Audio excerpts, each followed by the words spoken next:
Chapter 1173. Concubine De informed Xiao Wanru about Xiao Yanru. Xiao Wanru was the only one in Marquis Xing's mansion who could take care of Xiao Yanru now. She asked her to go to the place where Xiao Yanru lived and see if there was anything to clean up. She asked the palace maid to take Xiao Wanru forward. The courtyard was very remote. It took a lot of detours all the way to get there. The palace maid left after taking Xiao Wanru there. The door was half closed and there was no sign of life. Qing went forward and pushed the door open. Someone was packing up in the corridor. Seeing Xiao Wanru come in, her eyes turned red. It was Xiao Yanru's maid, Moyan. "Greetings, Princess Qin." Putting down the things in her hands, Moyan stepped forward to salute, knelt on the ground and said, "Princess Qin, our first miss." As she said, she burst into tears. "Get up," Xiao Wanru said lightly and walked inside. Moyan stood up as she was told. Her body shook a little, and Yu Jie reached out to help her. Moyan was the only person in the cold and cheerless courtyard. The door of the main room was open. It was spacious inside except for an empty bed. "Where is your master?" Xiao Wanru looked at the large bed and asked. "It has been buried outside." Moyan cried again, wiped her tears with a handkerchief and said, She was wrapped in a blanket." Xiao Yanru, who was prosperous and beautiful in the last life, was dead? This kind of feeling was so different that she almost couldn't believe it. Xiao Yanru, who was scheming and vicious, died so coincidentally and silently? She walked in and found that there was really no furniture in the empty room, which showed how unfavored Xiao Yanru was. Being unfavored in the Imperial Palace meant being neglected, especially when Xiao Yanru's rank was so low. It could be said that she was the lowest ranked in the Imperial Palace, and anyone could trample on her. "Your master has always been in good health. Why did she suddenly get sick?" Xiao Wanru sat down on a chair beside and asked. The chair looked good, but it was a little shaky when she sat on it. Sure enough, there was nothing good here. With Xiao Yanru's character, she really couldn't bear it. Her heart suddenly skipped a beat. "Princess Qin, I beg Princess Qin to seek justice for our master." Moyan knelt down again and wailed. "Is there any inside story?" Xiao Wanru looked at Moyan, who was choking with sobs and couldn't even speak, and asked. "Princess Qin, our master died unjustly." Our master. Moyan choked with sobs and only finished his words after a long time. So there really was something going on here. Xiao Yanru was given the cold shoulder by the emperor. Since she entered the Imperial Palace, she had not even seen the emperor, let alone slept with him. There were many people in the Imperial Palace who flattered the powerful and trampled on the weak. This place was even colder and lonelier than the cold palace. Even the food she ate was the leftovers of others. That day, when it was time to eat again, Moyan went to carry the food box, but accidentally met an on the way. This had just entered the Imperial Palace and entered the Imperial Palace in the same batch as Xiao Yanru after the consort selection. Although her rank was not high, her rank was much higher than Baolin's. Besides, it was said that this was from the same clan as the Empress. Even though she was not favored at the moment, no one dared to offend her. Moyan accidentally bumped into her, so she got angry and asked someone to scatter Moyan's food box.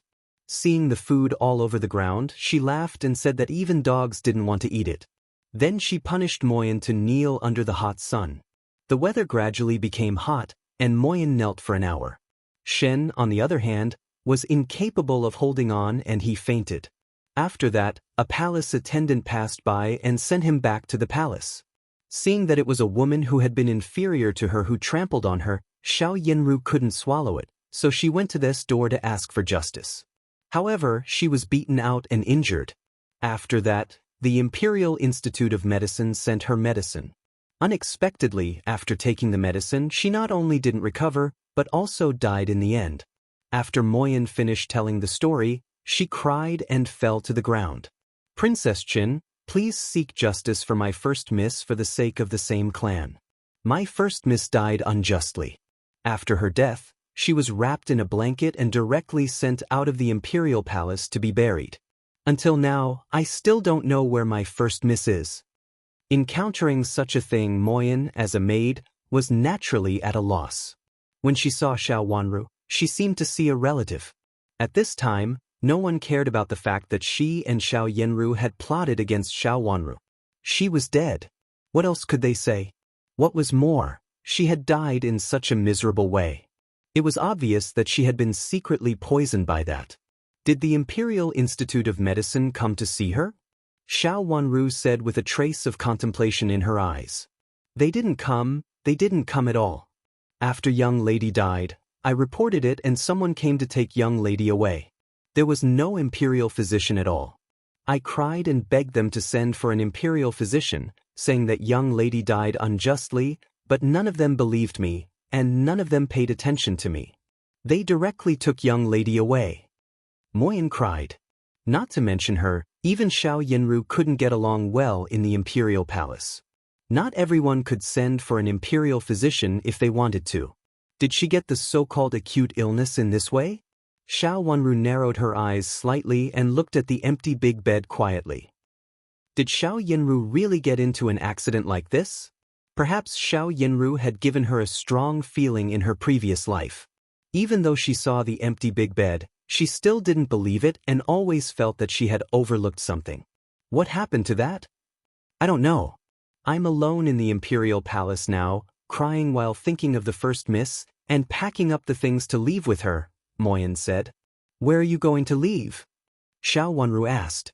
I didn't go anywhere. I'm not a palace maid in the Imperial Palace.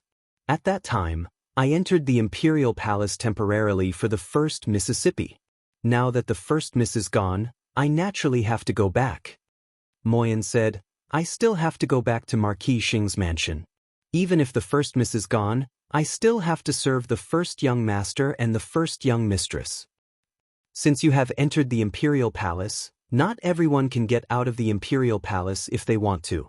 Xiao Wanru reminded her. Once one entered the Imperial Palace, it was as deep as the sea, not only the but also the palace maids in the Imperial Palace. Even if Moyin entered the Imperial Palace only for Xiao Yanru, she couldn't get out at the moment. Princess Chen, please save me. The first miss is gone, and I don't want to stay in the Imperial Palace. Moyin kowtowed to Xiao Wanru a few times, looked up at Xiao Wanru with tears in her eyes, and pleaded, Princess Chen, I know that our first miss has dealt with you before and I'm sorry. But now the first miss is dead.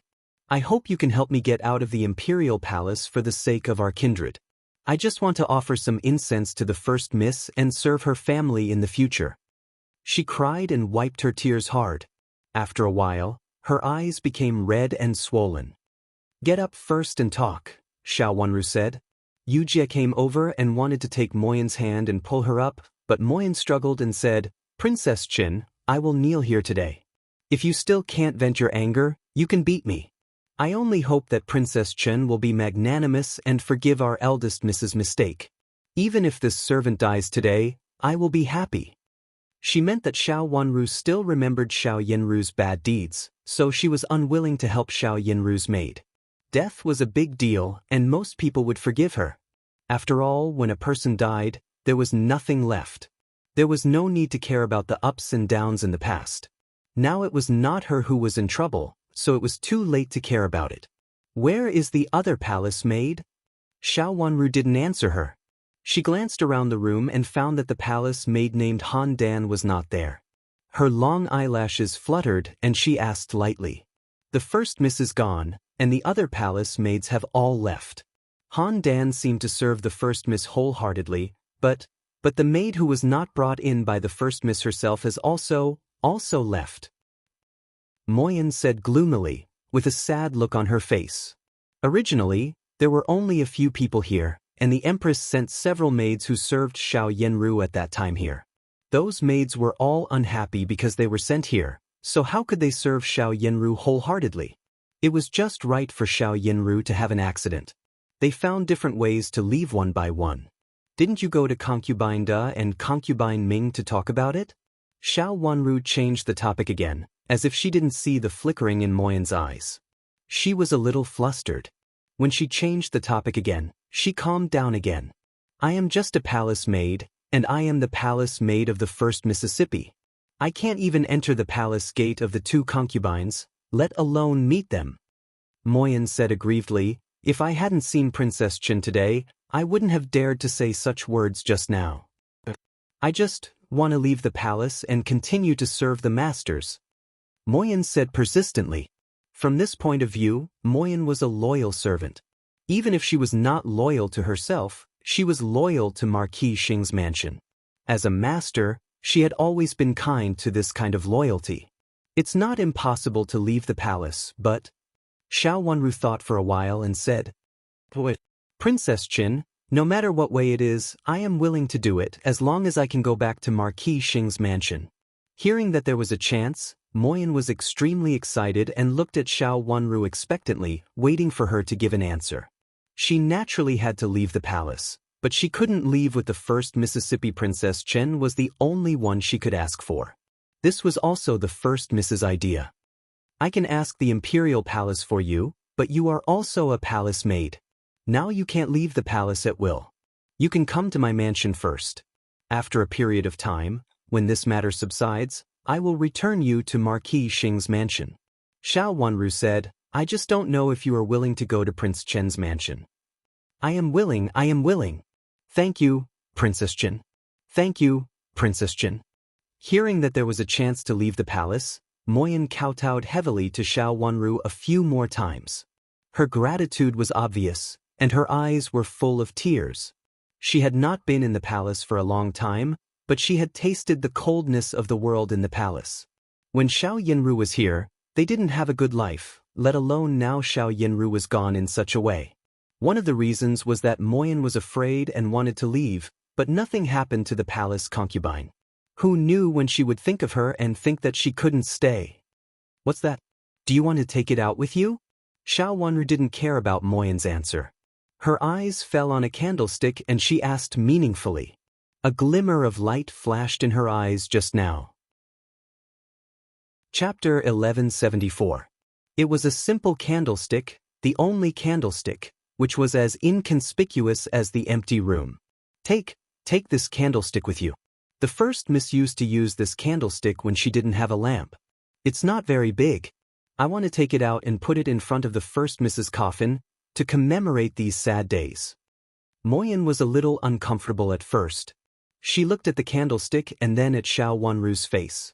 Seeing that she looked normal, she said, Get up first. Xiao Wanru said. Moyen didn't refuse this time. She got up, patted the dust on her knees, and walked up to Xiao Wanru to wait on her. Her position happened to block the candlestick, so Xiao Wanru couldn't see it after sitting down. Show me this candlestick. Xiao Wanru suddenly said. Moyen shivered with fear and said with a trace of unnaturalness on her face, Your Highness, it's not a good thing. It was originally thrown here. After the first miss came over and wiped the candlestick clean, she has been using it. There is nothing good here, but this candlestick catches the first miss's fancy. Give it to me. Xiao Wanru's face darkened and she ignored Moyen's explanation. Moyen moved and wanted to say something, but she saw that Yu Jie had gone over, brought the candlestick over, and presented it to Xiao Wanru. She couldn't help feeling nervous. Why didn't she put the candlestick away before? Could it be that Princess Chin had discovered something? Xiao Wanru took the candlestick from Yu Jie's hand. The candlestick was not big, and there was a half-burned candle on it. At this time, it had already stopped burning. There was only a faint smell of candlelight. It was not very strong, but there was a faint fragrance, like incense, which smelled very good. Where did this candle come from? Xiao Wanru looked at the candlestick in her hand. It was a small candlestick. It was not particularly exquisite, but it was wiped very bright. This was also an important reason why Xiao Wanru paid attention to it just now. Just now, sunlight fell on the candlestick, which happened to flash in front of Xiao Wanru's eyes. Otherwise, she really couldn't find such a small candlestick. The light fragrance on it was so light that she couldn't smell it if she hadn't held it to her nose. I heard the palace sent it.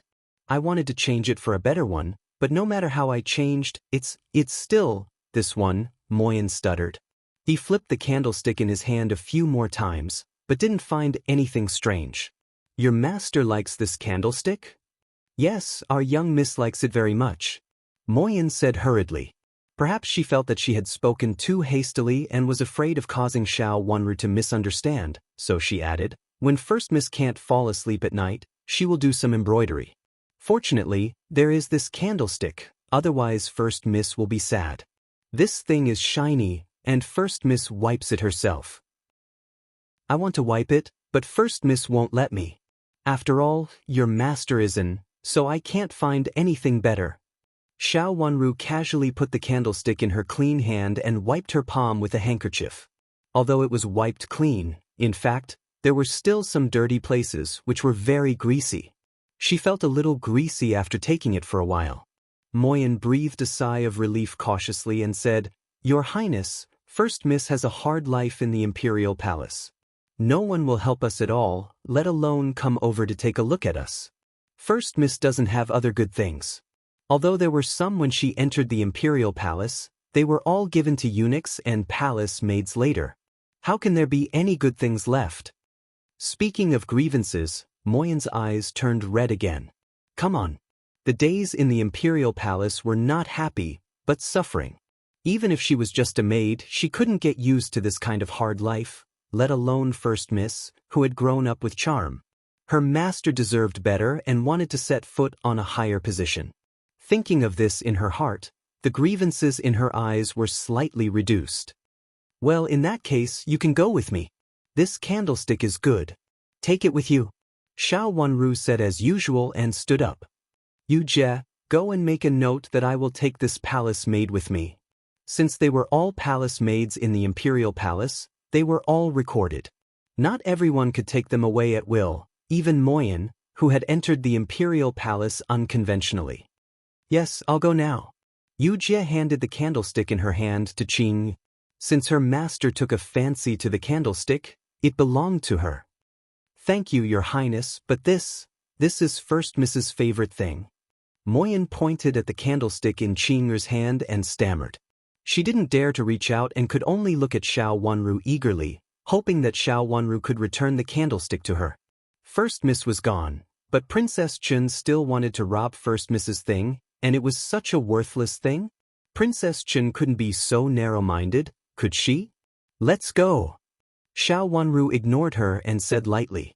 She walked out, and Qing followed closely. Moyen hurriedly said, "Your Highness, I have to pack up some things. If you have anything else to pack up, just take a parcel. I'll wait for you in the yard for a while." "Pack up immediately," Xiao Wenru said unhappily. Seeing that Xiao Wenru was displeased, Moyen didn't dare to say anything more. She hurriedly put a few simple things into the parcel she had prepared and walked out with a small parcel.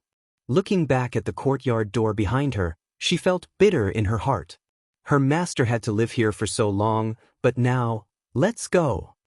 Seeing that she was still in a daze, Qing said in a low voice. Moyen hurriedly nodded, wiped away her tears, and followed Qing and Xiao Wenru to go out. Along the way, the two maids didn't say anything and followed them quietly. When they arrived at the side door, they saw that Qin Yan was there with her maid.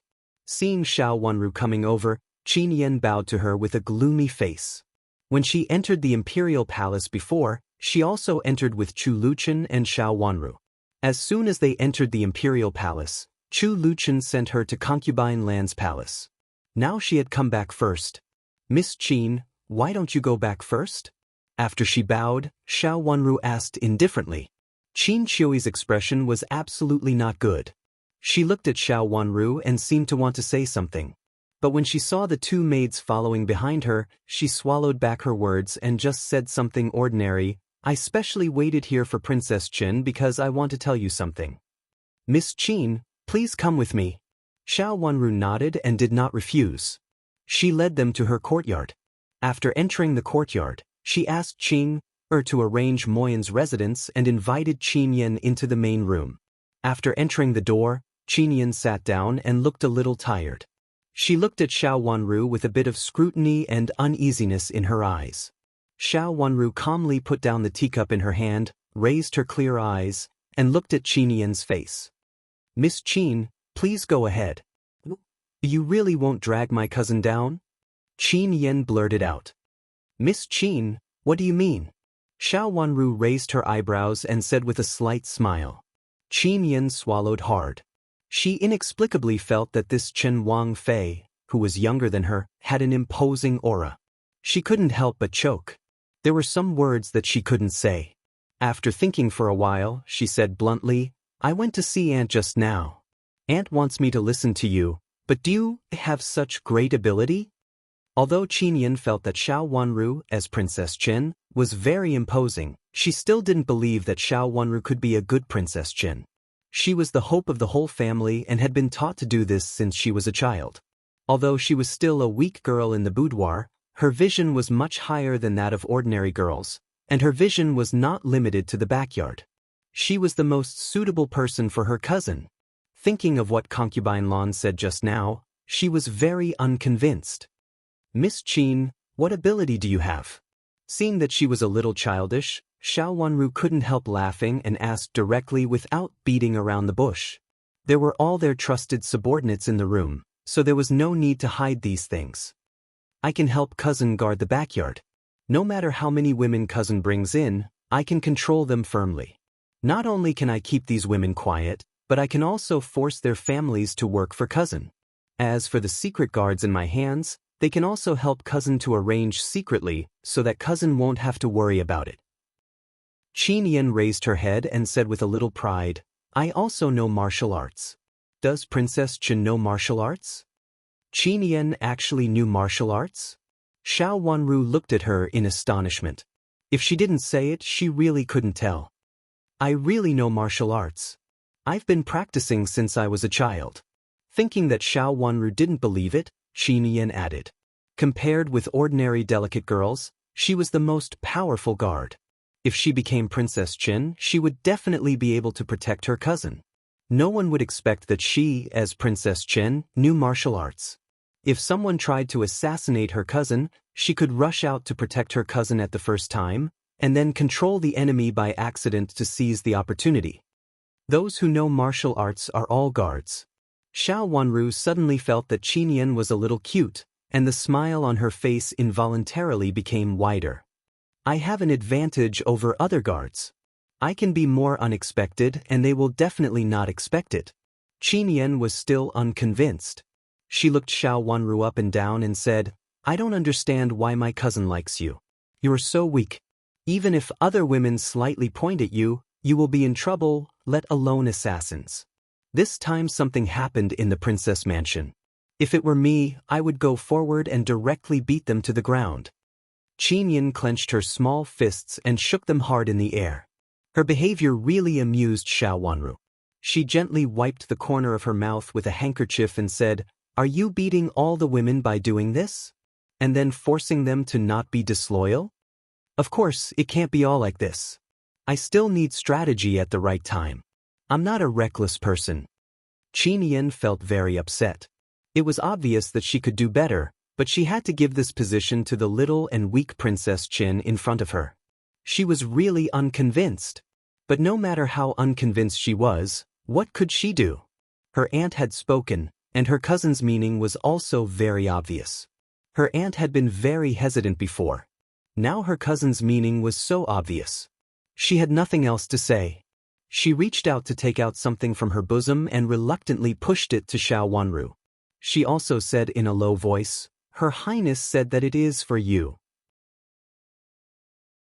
Chapter 1175. What is it? Xiao Wanru's eyes fell on a small jade token in front of her. The top of the jade was emerald, and the bottom was yellow.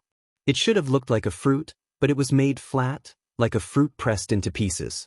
At first glance, it looked like the token of the inner court. Of course, it couldn't be a real token. The word token came to Xiao Wanru's mind. This token is yours from now on. Qin Yin looked at the token on the table reluctantly. She felt a lump in her throat and suddenly wanted to cry. It actually belonged to her. It turned out to be a token. Xiao Wanru couldn't help laughing in surprise. She reached out to take it calmly and looked at it carefully.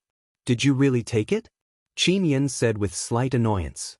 She just took it casually and didn't care about such an expensive thing at all.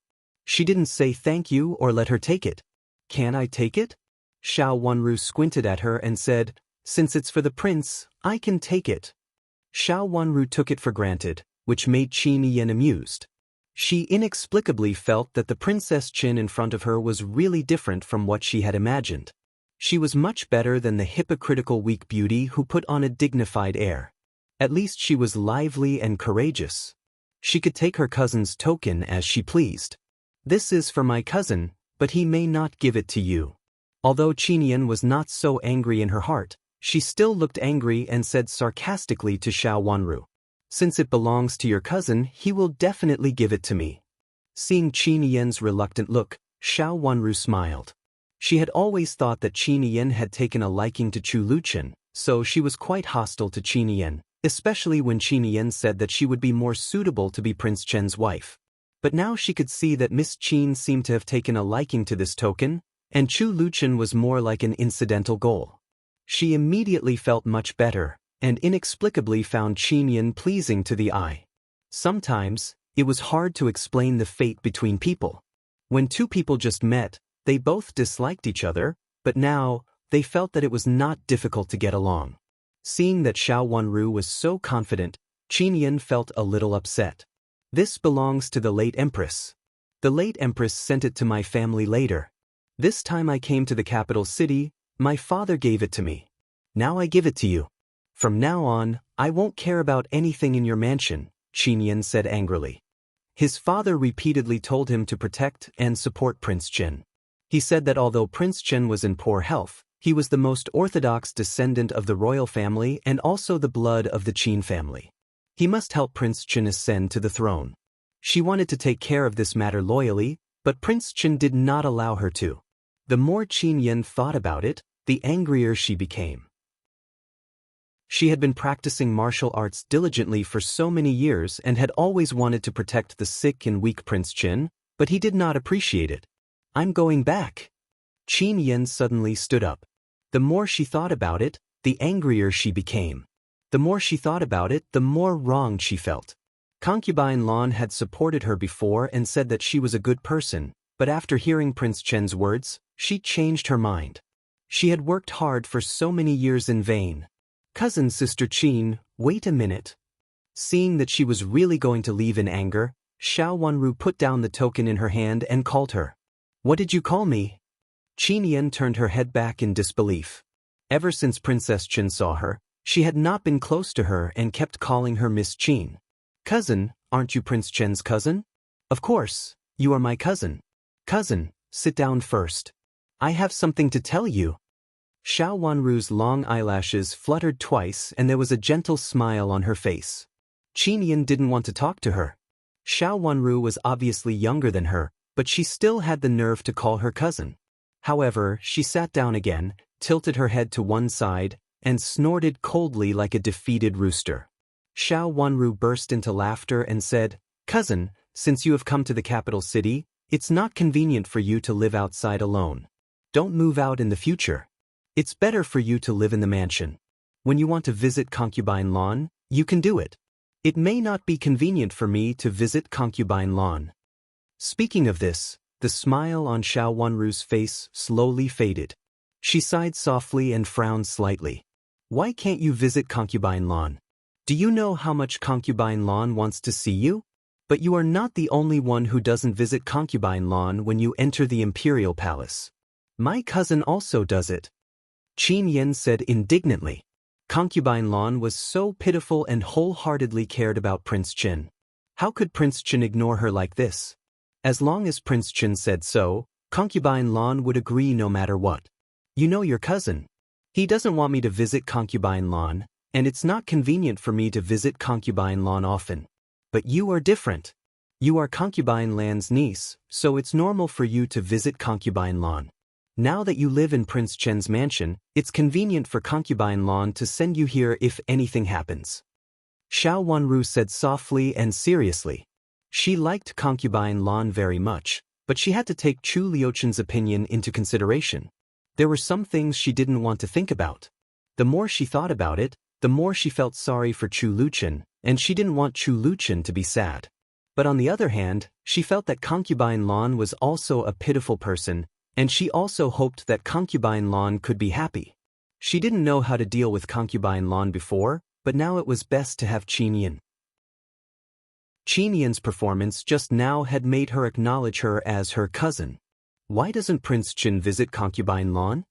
Seeing that Xiao Wanru's words were reasonable and she was quite affectionate to concubine Lan, the anger in Qin Yin's heart dissipated. But she was still a little unwilling to give up, so she deliberately asked another question. She thought that Prince Qin was also concubine Lan's nephew, so why didn't he visit concubine Lan? It was not a shameful relationship. Prince Qin has his own ideas. Now the imperial court is not stable. Concubine Lan is now the favorite concubine in the imperial harem. With so many people watching, even if Prince Qin wants to visit her, it's not appropriate for him to do so. He has to be the same as before.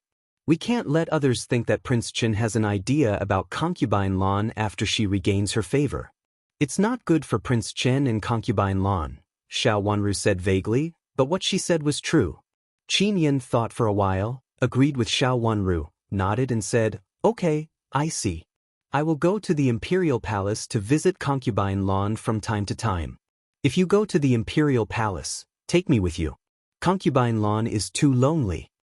"But," Xiao Wanru said and rolled her watery eyes slightly, "you live far away from me now. Do you want me to move you to a bigger courtyard that is closer?" At that time, Xiao Wanru suspected that Qin Yin had bad intentions, so she deliberately found a remote corner for her to live.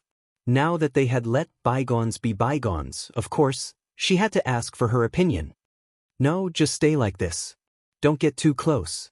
I'm afraid that my cousin will throw me out." Qin Yin snorted and was very dissatisfied. She had been hit hard by her cousin.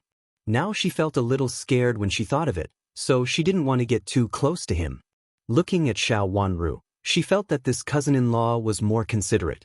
Although she was not in a good mood because her token was gone, she was still satisfied. While they were talking, Qin Yin was also observing this new cousin-in-law. The more she looked at her, the more she felt that this cousin-in-law was not as weak as she seemed to be. She seemed to have her own ideas. Moreover, since she could be the head of Prince Chen's mansion, her cousin should not be the one who always took advantage of others, right? Thinking of this, Qin Yin felt even more satisfied. This child had been badly bullied before, so she just wanted to see Chu Luchen being bullied as well. "That's good. Everyone knows that you are arranged by concubine Lan and you don't get along with me. Maybe someone will come to you and ask you to make trouble for me." Xiao Wanru also thought that this idea was good and teased. "Then I'll wait and see who will ask my cousin to deal with you, my cousin-in-law." Qin Yin became a little interested. She had just lost a precious thing and was very bored. "Just wait and see," Xiao Wanru said with a smile, and a trace of deep meaning flashed in her eyes. Since Qin Yin moved in with such a background, she was a big threat to her, so how could she not attract attention? Fortunately, the two of them had made up now, so that she wouldn't have to spend a lot of effort to deal with Qin Yin, not to mention that concubine Lan was involved in it. Now it was the best time. After Qin Yin left, the room became quiet. Xiao Wanru's eyes became cold with a trace of cold hostility. Candle, that candle. How could she forget it? However, she didn't see it clearly at that time and just thought it was something. Now when she saw the candle, she remembered that it was actually a candle. The candle seemed to be nothing, but in fact, it was the most important thing. She should have seen this candle at the last moment in her last life, right? The cold blood almost poured into her chest, and she felt a sense of suffocation in the dull. She hadn't thought of the last bloody scene for a long time. When she recognized the candle clearly, she felt cold all over and her heart pounded wildly. Only then did she clearly realize that she was still alive. That murdered child, that little prince, everything seemed to be right in front of her eyes. Blood red surged up, as if it wanted to pull her back into that sea of blood, into that final moment of pain and suffering. She was cut in half at the waist, but she didn't die immediately. That day, they were all at Nangong. What was the reason? What did she hear and what did she see when she came to Nangong? Some blurry memories suddenly appeared in her mind. That candle seemed to have opened a part of her sealed memories. She involuntarily pressed her hand against her chest and bent down subconsciously. This was the minimum and subconscious posture to protect herself, as if only in this way could she protect herself. Just like the conversation she heard behind the bushes that day, it should be the conversation between Xiao Yanru and Chu Luiyue. After so many twists and turns, she actually met it again. Now she could be sure that Xiao Yanru was not dead. She must have hidden. She would not let them succeed. Chapter 1176. Are you, well hidden? The man's steady voice was very low, which inexplicably made the people who heard it feel a little more frightened. Well hidden. It'll be fine. No one will see it. The woman's voice was too soft and charming, with a sense of attachment and coquettishness. Then leave quickly. Don't be found. When will you come to see me? It's not convenient to talk here. I'll come tomorrow night. Don't worry. Be careful. After saying that, the man turned around and was about to leave. Suddenly, he heard a slight movement behind him and saw a pair of beautiful panicked eyes behind the bushes. Seeing that he had found her, the woman behind the bushes turned around and ran. She didn't dare to look back, for fear that she would lose her life if she did. Behind the tree were Prince Yu and Xiao Jiaoyi. Their current relationship was clearly like a pair of lovers. She didn't dare to think too much about the emperor's son and the emperor's woman. She just wanted to escape from this life, but in the end, she couldn't escape the fate of being cut in half at the waist. Why did they want to kill her? At that time, she had been unable to fight back and was tightly stepped on by Xiao Yanru. Even if they wanted to execute her, they didn't have to make it so big. It turned out that they wanted to kill her. She heard and saw it. She slowly closed her eyes, and the memory with blood surged up like a tide. She didn't remember the specific words or the specific scene. She only remembered that she should have buried something at that time. It was in the Nangong Palace, which was now Prince Chen's mansion. When she first entered Prince Chen's mansion, she still wanted to dig that thing out. Her memory was very vague, but she vaguely felt that it was very important and had medicinal properties. She deliberately brought a calming medicine bag with her and a small medicine hoe beside her hand. She didn't have a chance the first time, and she didn't have a chance later. After she married Chu Luchen, she deliberately found a chance to secretly dig it out, but there was nothing. Xiao Wanru thought that her memory was wrong. Many things had been cut off, and she might have such an obsession in her mind. With that in mind, she did not take this matter to heart. What's wrong? Her body fell into a warm embrace with a faint fragrance of medicine. It was Chu Luchen. Sensing his side, she slowly relaxed her body and let herself be held in his arms. The air was filled with his aura. At this moment, the smell of blood in her memories had faded a lot. She felt as though she had come back to life. Tears welled up in her eyes as they fell silently. Every time she faced Chu Luchen, she was often extremely fragile. If she was alone, even if she had to swallow blood, she would swallow everything. She shook her head gently and leaned her head in Chu Luchen's arms with her eyes still tightly closed. Chu Luchen lowered his head to look at her. Seeing that her jade-like face was pale, he felt extremely distressed. Recalling that she had curled up into a ball when he entered the door just now, a trace of coldness flashed across his eyes. He gently patted her back, and his thin lips fell on the corner of her lips. He gently sucked on it, and then slowly let go of her. What happened? Can't I tell you? Candle. She thought that it was difficult to say, but she said it softly. Her eyelashes fluttered, and she felt Chu Liuchen's gentle comfort. The tension faded like water, and her mind slowly became clear. She raised her cold hand and held Chu Liuchen's hand carefully. Where did you get the candle? Chu Luchen asked in a low voice. I got the candle from Xiao Yanru's palace. She doesn't seem to be dead. Xiao Wanru said in a low voice, leaning her head on Chu Liuchen's chest. Chu Luchen reached out to hold her hand tightly and gently held it in his palm, warming her. It's okay. I will find out. Don't be afraid. His eyes were cold where Xiao Wanru could not see. He found that Xiao Wanru was particularly concerned about Xiao Yanru's affairs. As long as Xiao Yanru was in trouble, she would be very frightened and nervous. He had been very clear about what had happened to Xiao Wanru after she came to the capital city. The only time he had contact with Xiao Yanru was in the Yuhui nunnery and a short time in Marquis Xing's mansion. Could Xiao Yanru have done something to hurt Xiao Wanru? As long as he thought of this possibility, Chu Liuchen's heart was full of anger. I'm not afraid. Xiao Wanru knew that Chu Liuchen misunderstood that she was afraid, but she couldn't explain it. She didn't know where to start. If this kind of thing didn't really happen to her, she wouldn't believe it. I just hate her very much. For her own purpose, she can sacrifice anyone and poison anyone. Tian. After thinking for a while, she explained softly. When she finished speaking, she suddenly stopped. In fact, her character was exactly the same as Xiao Jing. The so-called kinship could be sacrificed in the eyes of these people. She suppressed the palpitation in her heart, held Chu Liuchen's hand hard, and slowly raised her head. Help me find out where Xiao Yanru went. Who sent her out of the palace that day and whose subordinate he is? I suspect that it has something to do with Prince Yu or Prince Zhou. Of course, it could also be Prince Cheng. Except for the three of them, no one else could take her away from the palace when she was in a state of suspended animation. Chu Luiyue and Xiao Yanru had hooked up in the last life, so he was the most suspicious one. The reason why she suspected Prince Zhou was because of Dr. Qiu. Prince Cheng had a close relationship with Xiao Jing. Xiao Wanru even suspected that Prince Cheng had something to do with her father's death. At that time, Xiao Jing was nothing. How could he hide it from everyone and go to the border to find her father?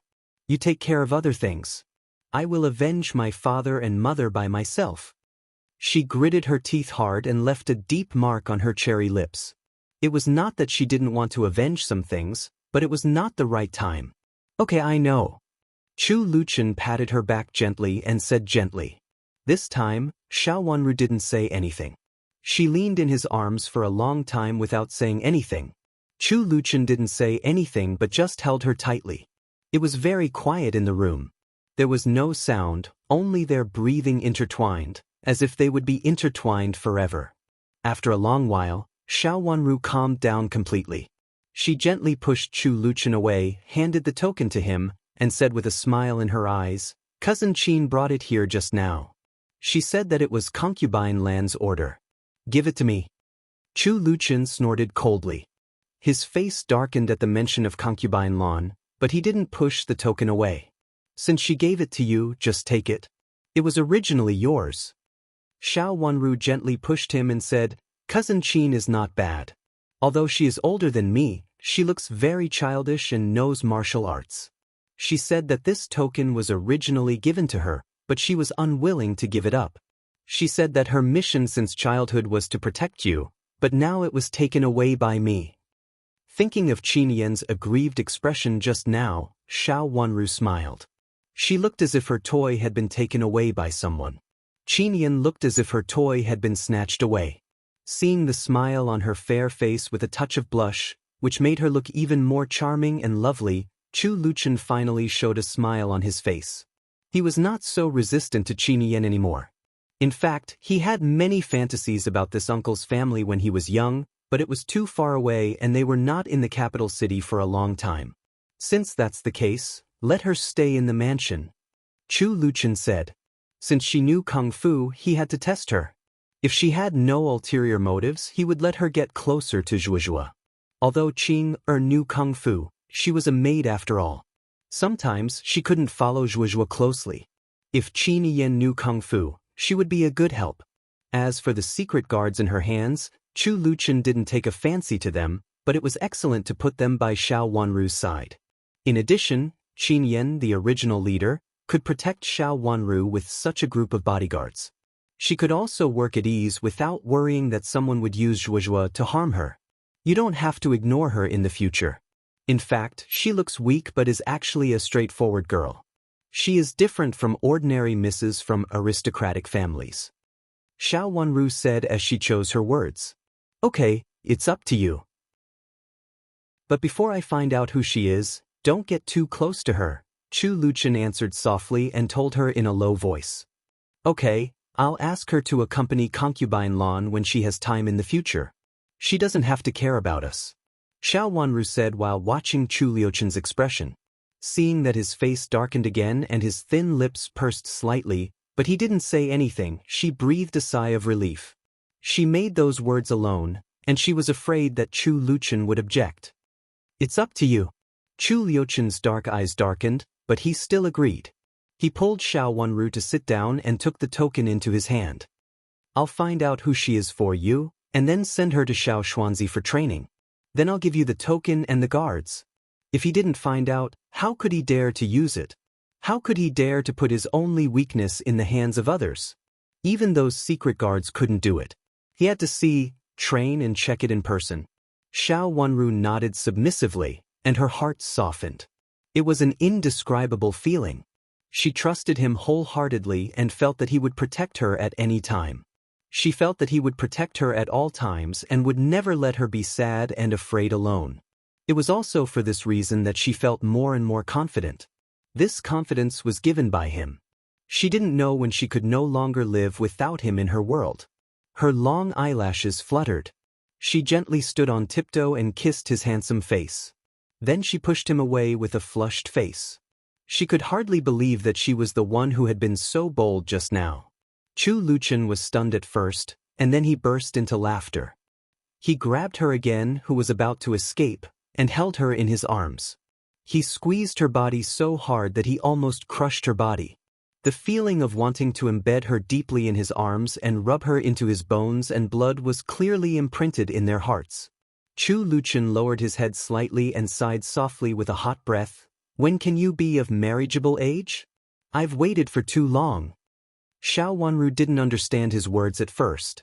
When she sensed his rapid breathing in her ear and gently licked her delicate earlobe, she blushed all over, but she didn't push him away and just hugged his strong waist tightly. Chapter 1177. Love to read? 5200 will provide you with wonderful novels to read. Update the latest chapter on medical skills of the Crown Princess as soon as possible. Mingqiu Nun and Qi Ju had always been reluctant to see each other. Of course, this was mainly because Mingqiu Nun didn't want to see Qi Ju. Even in Prince Chen's mansion, Mingqiu Nun would avoid Qi Ju, but this was often her wishful thinking. Every time she came, Qi Ju would be in a bad state. He was no longer an unfathomable master, but like an ordinary silly man. He approached her wholeheartedly and didn't care if he was given a cold shoulder by Mingqiu Nun. The so-called face was nothing. Qi Ju himself had said that the so-called face of a man was fake. As long as Mingqiu Nun was happy, he was willing to let her trample on his face. This was the first time that Mingqiu Nun did not avoid Qi Ju. They sat together, and Qi Ju was sitting in the middle. There was a slightly burned candle between them, which was the one they had taken from the palace before. Seeing Mingqiu Nun put down the candle in her hand, Xiao Wenru asked, "Nun, what do you think?" Mingqiu Nun pursed her lips tightly, frowned, looked at some small fragments in her hand and said, "There is medicine powder in it, which was carefully mixed in the candle. But it doesn't seem to be able to make people fake death." "Your Highness, are you sure that this has something to do with fake death?" Qi Ju rarely became serious in front of Mingqiu Nun. She also picked up a small bit of candle powder and sniffed it, and asked suspiciously. Xiao Wenru hesitated for a moment and then nodded. Although her memory was vague, she remembered those words very clearly. Moreover, Xiao Yenru had indeed entered this state at the moment. Fake death to get out of the palace should be the best way Xiao Yenru could think of. It could indeed solve her current predicament. Xiao Wenru had already thought that Xiao Yenru would inevitably find another identity after getting out of the palace in a fake death state and then re-enter the prince's mansion she wanted to enter, but she didn't know which one she wanted. If it's really made by Dr. Qiu? Mingqiu Nun involuntarily glanced at Qi Ju, and a trace of sadness flashed across her eyes. It could be said that the two of them ended up like this because of Dr. Qiu. Her father accepted two disciples. The eldest disciple was Dr. Qiu, and the second disciple was Qi Ju. Both of them had excellent medical skills, and because she liked it, she followed her father as a woman to practice medicine. Who would have thought that in the end, everyone would end up in such a situation, and she herself would be the only one left? The corners of her eyes unconsciously turned slightly red, and she hurriedly turned her head away to hide the sadness in her eyes. Originally, she and Chi-ju were about to get married, but because of Dr. Chiu, they ended up like this. There was a trace of bitterness in the smile on her lips. This person has never been a good person. For him, master even? Chi-ju continued angrily, it is expected that he can make some strange things. He originally studied in this area. What healing people? He is clearly harming people. None, Dr. Chi, do you think it has anything to do with this candle? Xiao Wanru had already inquired about them from Mingqiu Nun, so she could only sigh in her heart. Lady Qiu was not only paranoid, but also harmful to others and herself. Chi-ju looked at Mingqiu Nun and said, Your Highness, we can't figure it out at once. We have to check it carefully. Mingqiu Nun did not object this time and nodded. She couldn't figure it out at the moment, so she had to study it carefully. Nun, don't go back to the Yuhui nunnery. Stay here for a few days, and you can also study this candle. I always feel that this matter is not simple. Xiao Wanru looked at Mingqiu Nun and said softly. Although she and Mingqiu Nun were not master and disciple in name, they were actually master and disciple. She knew that it was all Dr. Chiu's fault because of a strange combination of factors. In fact, Mingqiu Nun and Dr. Chi were not wrong, so she had always wanted to marry them. However, Mingqiu Nun had no idea about it, so it had been delayed until now. Now that there was such a chance, of course, she would let Mingqiu Nun stay. Chi-ju's eyes also lit up. He looked at Mingqiu Nun closely, and it could be seen that he was really nervous. Mingqiu Nun originally wanted to refuse and said that she could come every day. However, looking at Chi-ju's shining eyes, she found that she couldn't refuse for a moment. After a long while, she slowly nodded. Okay, that's great. Let's go to study it now. Chi-ju jumped up excitedly and reached out to hold Mingqiu Nun's hand, but Mingqiu Nun avoided him. He didn't take it seriously and smiled as if a flower was about to bloom on his face, which made people unable to bear to look at him. He picked up the candle wrapped in paper on the table, stuffed it into his arms casually, and said goodbye to Xiao Wanru. Your Highness, Mingqiu and I will go now. He was very grateful to Princess Qin. He had always wanted to find an opportunity to get close to Mingqiu, but Mingqiu had been avoiding him. This time, there was no way to avoid him. He was excited. Since he saw Mingqiu 3 years ago, he had always wanted to be like before. Now he finally had a chance. Thank you, Dr. Chi. Xiao Wanru nodded with a smile. Mingqiu Nun frowned. Looking at Chi-ju's silly look, she felt inexplicably annoyed. I'm a nun. What else does he want? All he wanted was for her to return to the secular world. She didn't want to. She stood up and bowed to Chi-ju. Then she turned around unhappily and left with Chi-ju. Watching them leave one after another, Chi-ju deliberately stopped outside the door to wait for Mingqiu Nun. Yu Jie couldn't help but laugh. As Mingqiu Nun's disciple, she certainly hoped that Mingqiu Nun would come back. Mingqiu Nun would be fine. Mingqiu Nun, who lived in the nunnery, was too poor and self-disciplined. If Dr. Chi was really good to Mingqiu Nun, she was also very willing to see them become a couple. Dr. Chiu is really a troublemaker. It's all his fault. If it weren't for him, Mingqiu Nun and Dr. Chi might have had many children by now. Yu Jie wiped the corners of her eyes and said angrily. She really hated Dr. Chiu. Suddenly, she thought of another thing and asked in confusion, Your Highness, isn't Dr. Chiu Prince Zhou's man? Why does he hang out with the first miss? The first miss favored Prince Yu before, didn't she? Dr. Chiu? I'm afraid he might not necessarily be Prince Zhou's man. Xiao Wanru blinked with a hint of sarcasm in her eyes. Chu Luiwei was very scheming, but he knew that Qi Rongji entered Prince Zhou's mansion instead of Prince Yu's mansion. He had an ambiguous relationship with Qi Rongji before, but Qi Rongji took him to her place to talk. At that time, Qi Rongji was waiting outside, which showed that the relationship between them was absolutely close. In the end, when the Imperial Palace issued the decree, Qi Rongji didn't. The fact that she entered Prince Yu's mansion had already explained the problem. Dr. Chiu also seemed to be the same. On the surface, it seemed that Chu Liuzhou had injured his leg at that time, and Dr. Chiu was sent to treat his injury. After that, Infanta Yuan had an accident, and Dr. Chiu was sent to treat Infanta Yuan, and the effect was good. But later, she met Dr. Chiu in the Imperial Palace, and Infanta Yuan had not fully recovered at that time. Infanta Yuan was anxious and even disfigured, but Dr. Chiu still entered the Imperial Palace.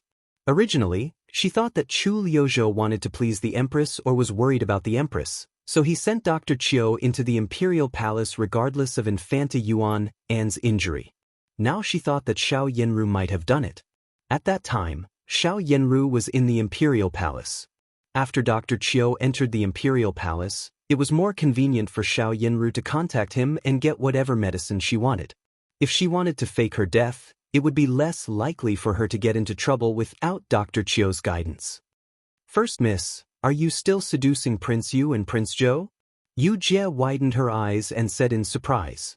Xiao Wanru smiled slightly with sarcasm in her eyes. She didn't mean that Chu Liuzhou had been bewitched by Xiao Yanru and was still thinking about marrying Xiao Yanru. They were just taking what they needed. Did a woman really think that she could take the two princes with her? Did she really think that she could make them confused and dizzy until now? Xiao Yanru overestimated her value and thought that she could play the two princes in the palm of her hand. In the end, she would inevitably end up in pieces. Of course, she would not let go of the opportunity to give her a push. Since the two of them were destined to be rivals and had to fight to the death with each other, she certainly would not give Xiao Yanru a chance to survive. Xiao Wanru didn't answer Yu Jie's words. She looked out of the window, took a deep breath, and said slowly, "If you have any news from Qin, report it to me immediately." Chu Luchen said that he would immediately send the news to Xiao Xuanzi and then ask Xiao Xuanzi to send it to Qin. How could a treasure forest disappear from the Imperial Palace in silence? "Don't worry, Your Highness. I know." Yu Jie knew the importance of the matter and hurriedly nodded. "How's Moyan?" Xiao Wanru changed the topic and asked. "She's well behaved in the room. When I went to see her, I mentioned the candlestick again. Although she seemed to know nothing about it, she was very concerned when I mentioned the candlestick." Yu Jie raised the corner of her mouth sarcastically. She looked down on Xiao Yanru, and of course, she also looked down on the two maids around Xiao Yanru. The two maids had done a lot of vicious things with Xiao Yanru. Moyan looked pitiful at the moment, but in fact she had secretly killed a lot of people.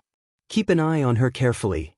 Xiao Wanru nodded, reached out to pick up a blank card beside her, thought for a while, and then wrote it. After finishing writing, she put the card in her hand to dry and said, "Send it to Marquis Xing's mansion and tell them that I want to have a talk with First Grandma." It was time to put an end to some things. A trace of fierceness flashed across her eyes. Now in Marquis Xing's mansion, only Zhao Shiran had other plans, but he was a good starting point. Moreover, the thing that the third madam had promised was about to come out. At this time, she needed someone more. Zhao Shiran was a very good candidate.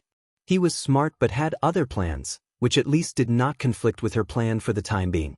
Moreover, Zhao Shiran was not willing to have a concubine's mother above him. End of this chapter. Chapter 1178. Love to read? 5200 will provide you with wonderful novels. Update the latest chapter of Crown Princess's medical skills as soon as possible. Zhao Shiran acted quickly. She went to Xiaohua and study as soon as she received the invitation. The servant at the door of the study saw her coming and quickly went in to report.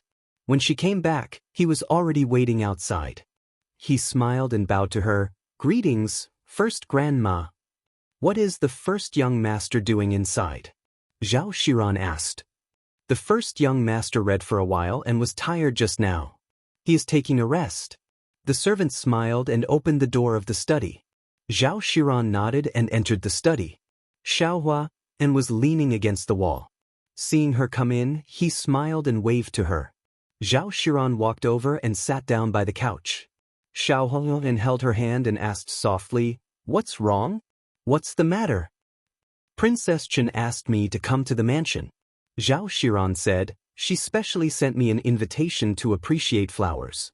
Since she sent an invitation, It was much more serious than coming here casually, and it was inconvenient for her to refuse. Did it represent the domineering attitude of Prince Chen's mansion? Xiao Huan's face darkened. Fifth sister, you are really wronged. It was an attitude that she had to go even if she didn't want to. It was so domineering that it was annoying. I won't feel wronged as long as you are here. Zhao Shiran sighed and looked at Xiao Huan softly. She did marry into the mansion with ulterior motives, and it was the same now. But it didn't prevent her from caring about Xiao Hua, and more. Seeing him like this, she felt inexplicably uneasy. Don't worry. I won't let you be wronged all the time. Xiao Hua said seriously with coldness in his eyes that she couldn't understand. Zhao Shiran was inexplicably flustered. She reached out to hold Xiao Huan's hand and comforted him. It's okay. You just study hard. I will take care of the affairs in the mansion. She paused with a bitter face.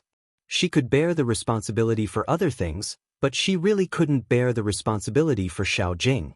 Originally, she thought that old madam could stop Xiao Jing's crazy idea when she returned to the mansion. It was crazy to bring a mistress home as a co-wife.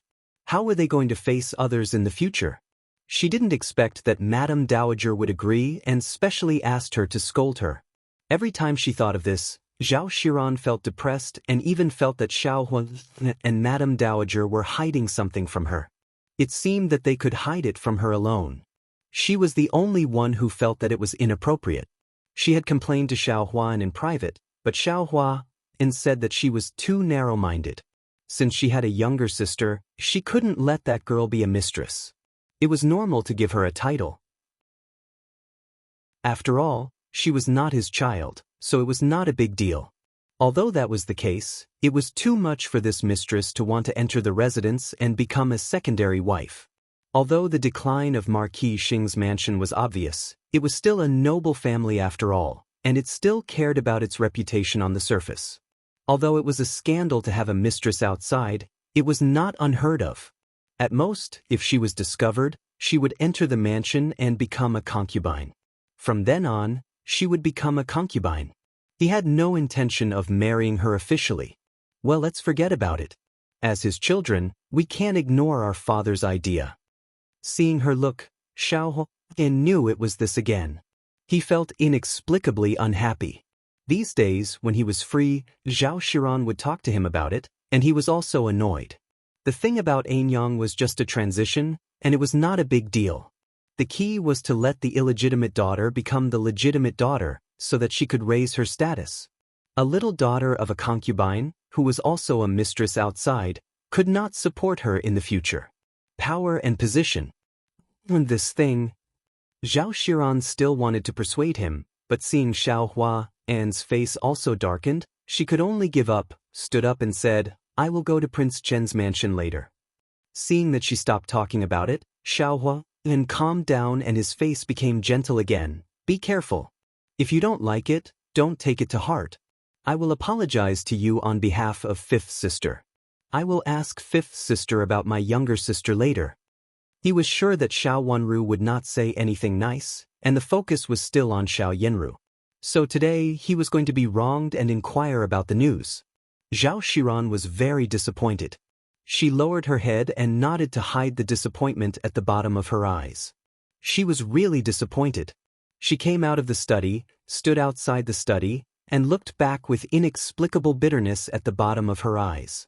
She had ulterior motives, and she did want to do something, but that was for Xiao Jing, not Xiao Hua. She thought that she did nothing wrong for Xiao Hua, so she paid more attention to Xiao Hua. However, it seemed that Xiao Hua did not pay attention to her as he had said before. In the beginning, she married into Marquis Xing's mansion because Xiao Hua repeatedly expressed his love for her. Perhaps she was really wrong.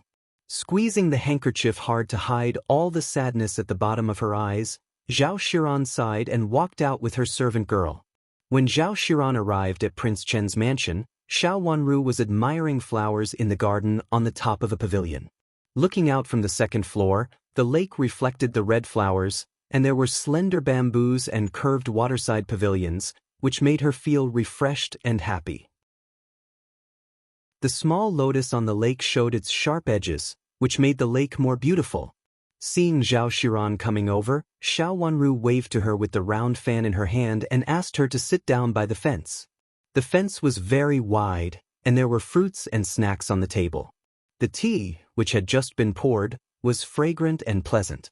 Zhao Xiran sat opposite Xiao Wanru as she said and looked out of the window. The depression in his heart seemed to be relieved by the scenery of the lake.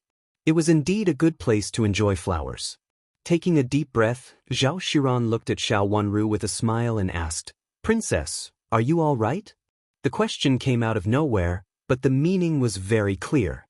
What happened in the princess's mansion had also been spread to Marquis Xing's mansion. "I'm fine." Xiao Wanru glanced at Zhao Xiran with a smile. "That's good." Zhao Xiran breathed a sigh of relief and said, "Fortunately, you're all right.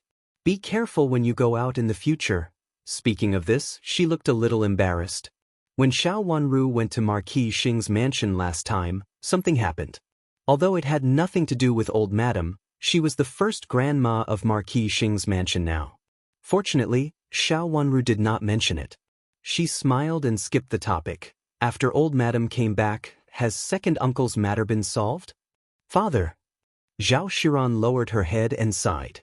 This matter was still on her mind, and she couldn't feel at ease for a long time. Thinking that she had to call a lowly woman from another family mother-in-law, Zhao Xiran couldn't get over the pit in her heart. A woman like her was originally proud and arrogant. How could she fall in love with a woman from another family?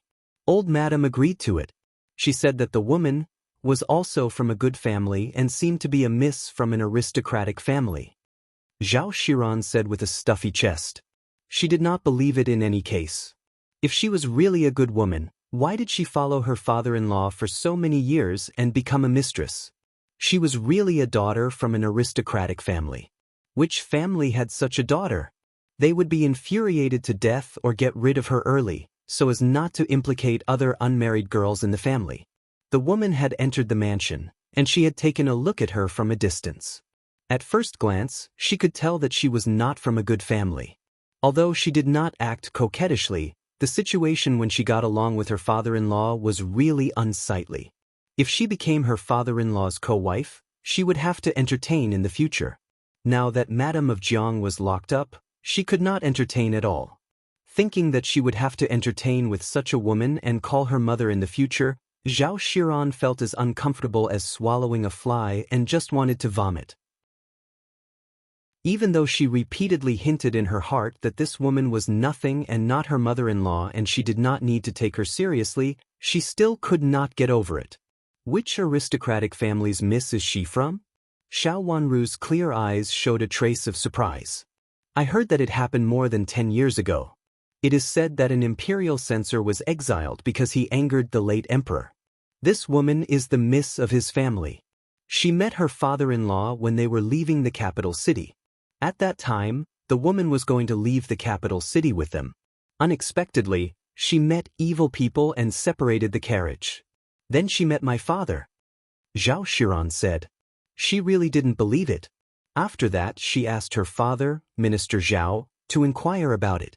The result of the inquiry was that the censor had a daughter who was lost in the chaos. She didn't expect that she would fall into Xiao Jing's hands. It seemed to be a flawless story. As for the imperial censor, he had not returned to the capital city for so many years and had been a low-ranking official outside. He had not returned to the capital city for more than 10 years. Now even if they wanted to confirm it, they could not find him. In other words, they could not find out anything even if they wanted to. They just said it so they had to believe it. We have to ask someone to check it out. Who knows if it is a liar or not? Xiao Wanru reminded her indifferently. I have checked it out but I can't find anything. They also took out a jade pendant. People who have seen it said that it was indeed the jade pendant worn by the imperial censor's wife. Zhao Xiran said helplessly. She did not believe it from the bottom of her heart. If it was true, if this miss was really the miss of the imperial censor's mansion, she must be sensible. How could she get involved with her father-in-law? She had been with her father-in-law for so many years and even had a daughter. Didn't she know the shame of being a concubine? Judging from her behavior, she did not look like a miss from an aristocratic family. Anyway, Zhao Xiran would not believe it. The jade pendant belongs to the Imperial censor's wife, but it doesn't mean that she is the Imperial censor's daughter. Hasn't anyone else seen her? Xiao Wanru asked in confusion. It has been so many years. Even if I have seen her, I am afraid that I have forgotten her. Zhao Xiran felt more and more upset and answered with a wry smile. The more she thought about it, the more annoyed she became. If you don't know what happened many years ago, others might know. Second uncle didn't show any movement when he was in the mansion, did he? Xiao Wanru said casually. She shook the round fan in her hand slightly and turned her eyes to the scenery outside the fence. Obviously, she said it casually and did not take it very seriously. You've kept a concubine for so many years. Even if others don't know, the shrewd old madam should know. There was a hint of sarcasm in her words. If it was someone else who said this, Zhao Xiran would definitely feel that she was wrong. But now it was Xiao Wanru who said it. Zhao Xiran actually felt that what she said made sense. She suddenly thought of an idea. End of this chapter. Chapter 1179. Love to read? 5200 will provide you with wonderful novels to read. Update the latest chapter on medical skills of the Crown Princess as soon as possible. Shrewd? Old Madam was not the only shrewd one in Marquis Xing's mansion. She clenched the handkerchief in her hand subconsciously and thought, Madame Jiang? Madame Jiang has always been shrewd. Does she really know nothing about it? She suddenly felt enlightened. Others don't care about it, but what about Madame Jiang? Doesn't Madame Jiang care about having a co-wife? She stole a glance at Xiao Wanru and found that her attention was all out of the window. Her eyes flickered and she subconsciously hid her thoughts. She didn't want Xiao Wanru to see through her thoughts. He leaned against the fence and his gaze fell on a few large fish tanks below. There were actually water lilies planted in them. Compared to the large expanse of lotus outside, the water lilies in the fish tanks looked more like a slender beauty. They shook their heads slightly in the breeze, their posture graceful. The water lilies are so beautiful. Zhao Xiran praised sincerely. The fish tanks were very big and the water lilies didn't seem crowded, which made people feel more and more special. Xiao Wanru's eyes also fell on the water lily.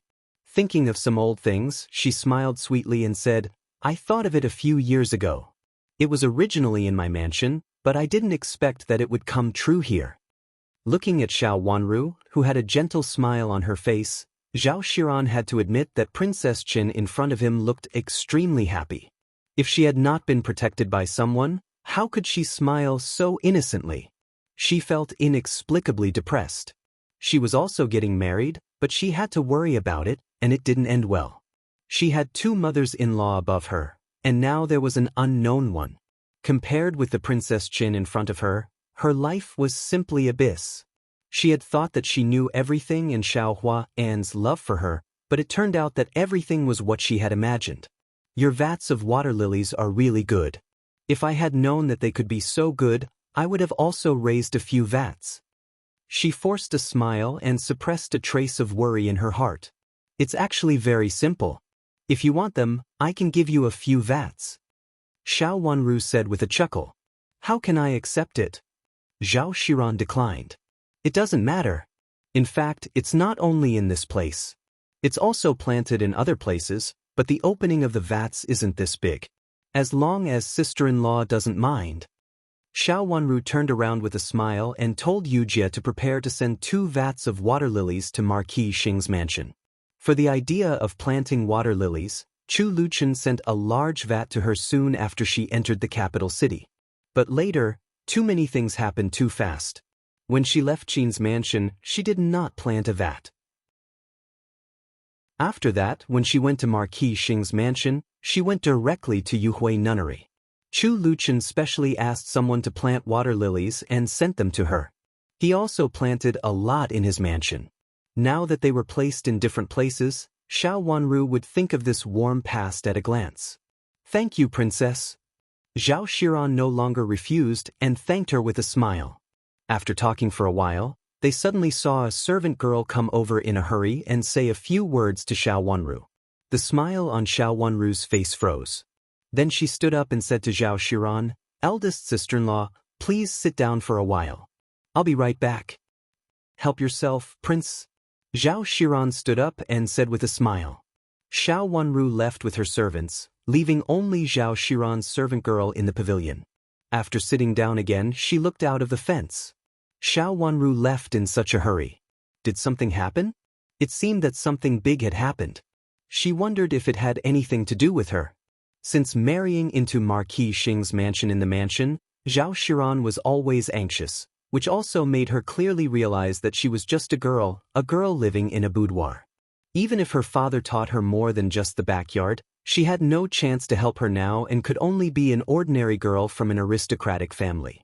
She was too naive in the past. Because she was clearly aware of this, Zhao Shiran became more and more dependent on Xiao Hua. Only when Xiao Hua was successful could he take her to a wider world. "First Grandma, why hasn't Princess Qin come back yet?" Seeing her drinking tea restlessly, the servant girl following her couldn't help but complain in a low voice. Something must have happened. Zhao Shiran was no longer in the mood to enjoy the scenery and frowned. "What's so important that it should alarm Princess Qin?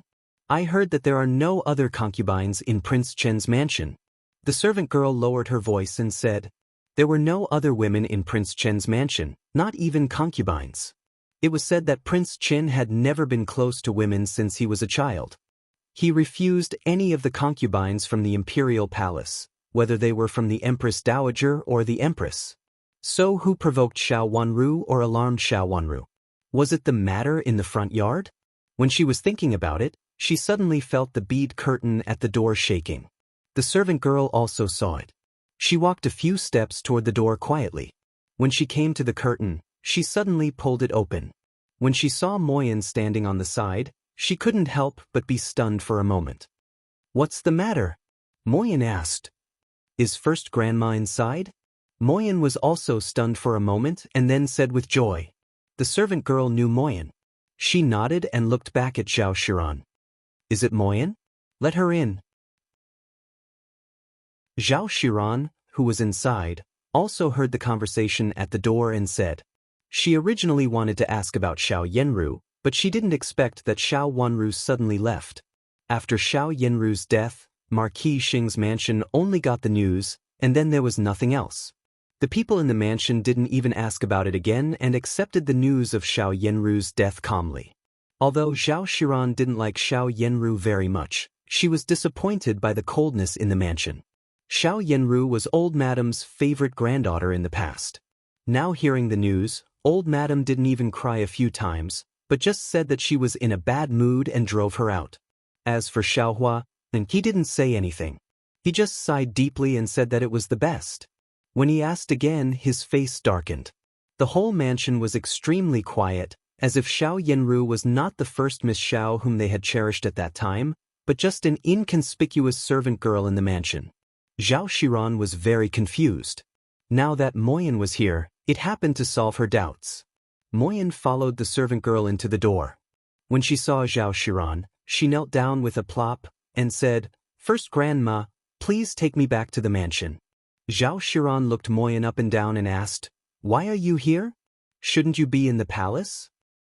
"Princess Chen took me out of the palace, but I want to go back to the mansion." Moyen cried. "You don't want to stay in Prince Chen's mansion?" Zhao Shiran asked in confusion. Marquis Xing's mansion had declined, while Prince Chen's mansion was extremely prosperous. Anyone could see the change, couldn't they? Moyen, the servant girl, gave her the feeling that she was knowledgeable. She was not an ordinary servant girl. Was she really so loyal to Marquis Xing's mansion? "First Grandma, I was the servant girl who served the first Mississippi. Even if the first Miss passed away, I still have to worship the first Miss from time to time. How can I work for someone else? What's more, even if Princess Chen doesn't care that I used to be the first Mrs. Servant Girl, the servants around her will care about it." Moyen said sadly. What she said was true. Zhao Shiran clearly knew what had happened between Xiao Yenru and Xiao Wanru. The two of them had fought fiercely at that time. How could Xiao Wanru's servant girl like Xiao Yenru's servant girl? "Get up first. I'll ask Princess Chen later," Zhao Shiran said. "Thank you, First Grandma." "Thank you, First Grandma. Moyen wiped her tears and stood up. First Grandma, I came out secretly after hearing that you came. I can't let anyone find me here. I'll leave first. Go ahead. Zhao Shiran nodded. Moyen left in a hurry. After looking around and making sure that there was no one around, she breathed a sigh of relief and walked back. After she left for a while, Xiao Wanru came back with a servant girl and an old maid. She sat down again and asked the servant girl to change the tea. She personally poured a cup of tea for Zhao Shiran and said apologetically, I was really surprised to hear something from the front, so I specially went to ask about it. I'm sorry to keep you waiting. It doesn't matter. Your Highness is too polite. The scenery here is so good that you won't feel bored even if you sit for a day. Zhao Shiran said with a good-tempered smile. She took the tea from Xiao Wanru, took a sip, and put it down with a smile. I saw a person from a distance just now. It seemed to be Moyen, but it didn't look like her. I felt it was funny. The servants around my first sister are in the palace, so they can't be in Prince Chen's mansion. Did you see Moyen just now, first sister-in-law? Xiao Wanru asked with a smile. Yes, I saw her. It looked like her, but it didn't look like her very much. I should have seen it wrong. Of course, Zhao Shiran would not ask for it directly, so she said it tactfully. It was indeed Moyen. After Xiao Baolin died, she was lonely in the palace alone. At that time, she entered the palace temporarily, so I asked her to come here. Now she is in Prince Chen's mansion. Xiao Wanru did not hide it and said it bluntly. Is she really in Prince Chen's mansion? Zhao Shiran was very surprised and sat up straight, as if she had just learned about it. Yes, she is in Prince Chen's mansion. There are so many people in the mansion, so I don't worry about raising one more. Xiao Wanru nodded. Zhao Shiran looked at Xiao Wanru with hesitation and said, Your Highness, I have an uninvited request, but I don't know if I should say it. First sister-in-law, you are too polite. If you have something to say, please say it. Xiao Wanru said with a smile. The smile on her delicate little face was beautiful and gentle. Can you give Moyen to me? She is always eldest sister's personal maid. Old Madam is always sad when she thinks of eldest sister. If she sees Moyen and asks her about it, it might be better. She is old and always thinks too much. What's more, she cares about eldest sister the most. Zhao Shiran said helplessly. If Xiao Wanru did not know that Moyen had been here, she might really believe it. Moyen is a palace maid in the palace. Although she was temporarily given the title of palace maid at that time, she is still a palace maid. At present, she has not completely handled the matter. After all, when all the procedures are finished, she will be sent to Marquis Xing's mansion. Xiao Wanru said slowly with a calm look. End of this chapter.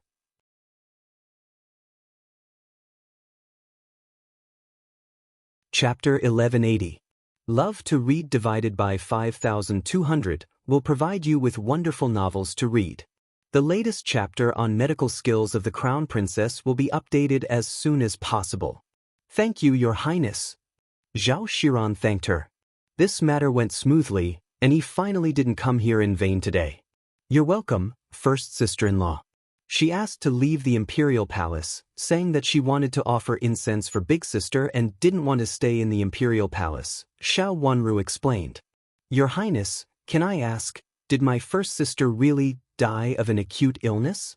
Seeing that Xiao Wanru looked fine, Zhao Shiran probed carefully. A good person was gone just like that. If it happened outside the Imperial Palace, Marquis Xing's mansion would definitely find out the truth of the matter. However, it happened to be in the Imperial Palace, and Xiao Yenru entered the Imperial Palace under such circumstances. The Emperor didn't favor her and even hated her. How could Marquis Xing's mansion have the courage to investigate this matter? They could only accept the results silently. Even if they wanted to inquire about it, they could only do it secretly and didn't dare to show it in front of others. Xiao Wanru did meet the conditions of inquiring. I don't know about it either. When concubine told me, I thought it was fake, but it turned out to be true, Xiao Wanru said. It seemed that she didn't want to talk about it, so she said casually, I asked Moyen about it later, but she couldn't tell me the reason. She only said that there was some dispute. As for the details, she should tell old Madam about it herself.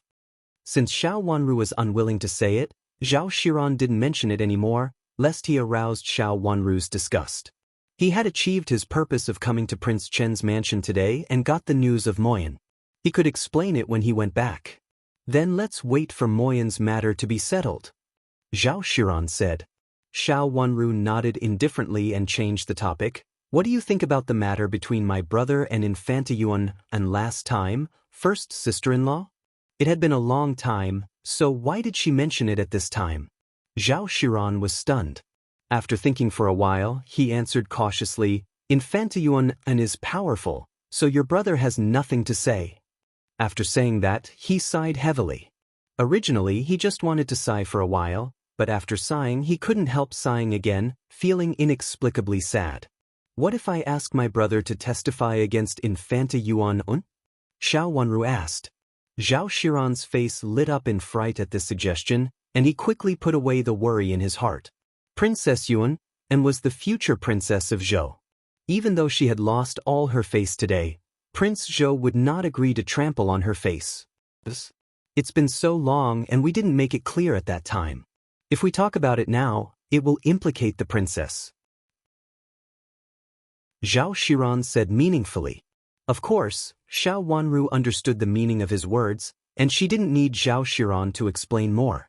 After a moment of silence, she seemed to have made a decision and said, In this case, forget it. I originally wanted to vent my brother's anger. No need, your brother is much better now. Zhao Xiran laughed dryly. She was afraid that not only would she not be able to vent her anger, but she would also lose her life in the end. She would become the fuse of the fight between the two Wangfei. Her life might really be in danger.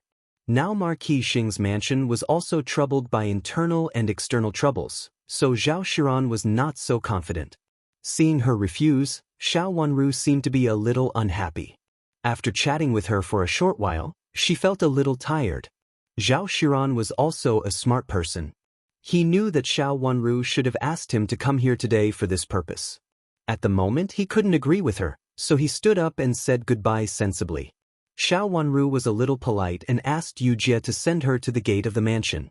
After getting in the carriage of Marquis Xing's mansion, Zhao Xiran leaned against the carriage. After thinking carefully about the conversation with Xiao Wanru before, he increasingly felt that Xiao Wanru had asked him to come here this time to let his mansion confront Infanta Yuan. Infanta Yuan had been in a coma in the princess mansion before, but Prince Zhou had given her several noble ladies. It could be seen that the Imperial Palace was also annoyed with Infanta Yuan. Princess Chen had been at odds with Infanta Yuan, so at this time, she wanted to use her family's power to trample on Infanta Yuan. Thinking of this, Zhao Xiran broke out in a cold sweat. Now Marquis Xing's mansion couldn't afford the revenge of Prince Zhou and raping Great Elder Princess. It was better to huddle up and solve the affairs in their mansion. She was going to find Madame Jiang. Princess Chen failed to achieve her goal, but gave her an unexpected reminder. She was going to tell Madame Jiang that she was going to marry a co-wife. In terms of this matter, Madame Jiang was more anxious than her. After so many years, she didn't believe that her seemingly shrewd mother-in-law knew nothing. If she had a backup plan, she could take it out at this time to stop that woman from entering the mansion. After returning to the mansion, Zhao Xiran went to the study first and told Xiao Hua what she had said to Xiao Wanru. Xiao Hua nodded repeatedly and thought that her response was reasonable. At this time, she couldn't become the sharp blade of Prince Chen's mansion to deal with Infanta Yuan. Without such great ability, she wouldn't even know how she died at that time. It was better for her to suffer this loss peacefully. After such a long time, Xiao Hua was no longer as angry as he was at the beginning. He could calmly think about the cause and effect of this matter and how to deal with it now. After the discussion between the couple, Zhao Xiran went back to the backyard. As soon as she sat down in her yard, she heard from the servants that Prince Chen's mansion had sent 2 vats of water lilies. After thinking for a while, she asked someone to move the 2 vats of water lilies to her yard to show her attention. Prince Chen's mansion sent a few rough old maids, who looked strong at first glance. They were led by a supervisor nanny. After coming in, they greeted Zhao Xiran first and then politely asked where the water lilies were placed. Zhao Shiran sent a servant girl beside her to command them. After sitting inside and thinking for a while, she got up and went to the backyard of Madame Zhang's yard with only one servant girl. The yard was still the same. It was also very large, but it was very deserted. The front door of the yard had long been sealed, leaving only a small side door for food delivery. Zhao Shiran clearly knew that there were only a few servants left inside. No one was willing to be locked up with Madame Jiang until death. People inside could not leave without special reasons. Since Madame Jiang was locked up, Zhao Shiran had never come in again.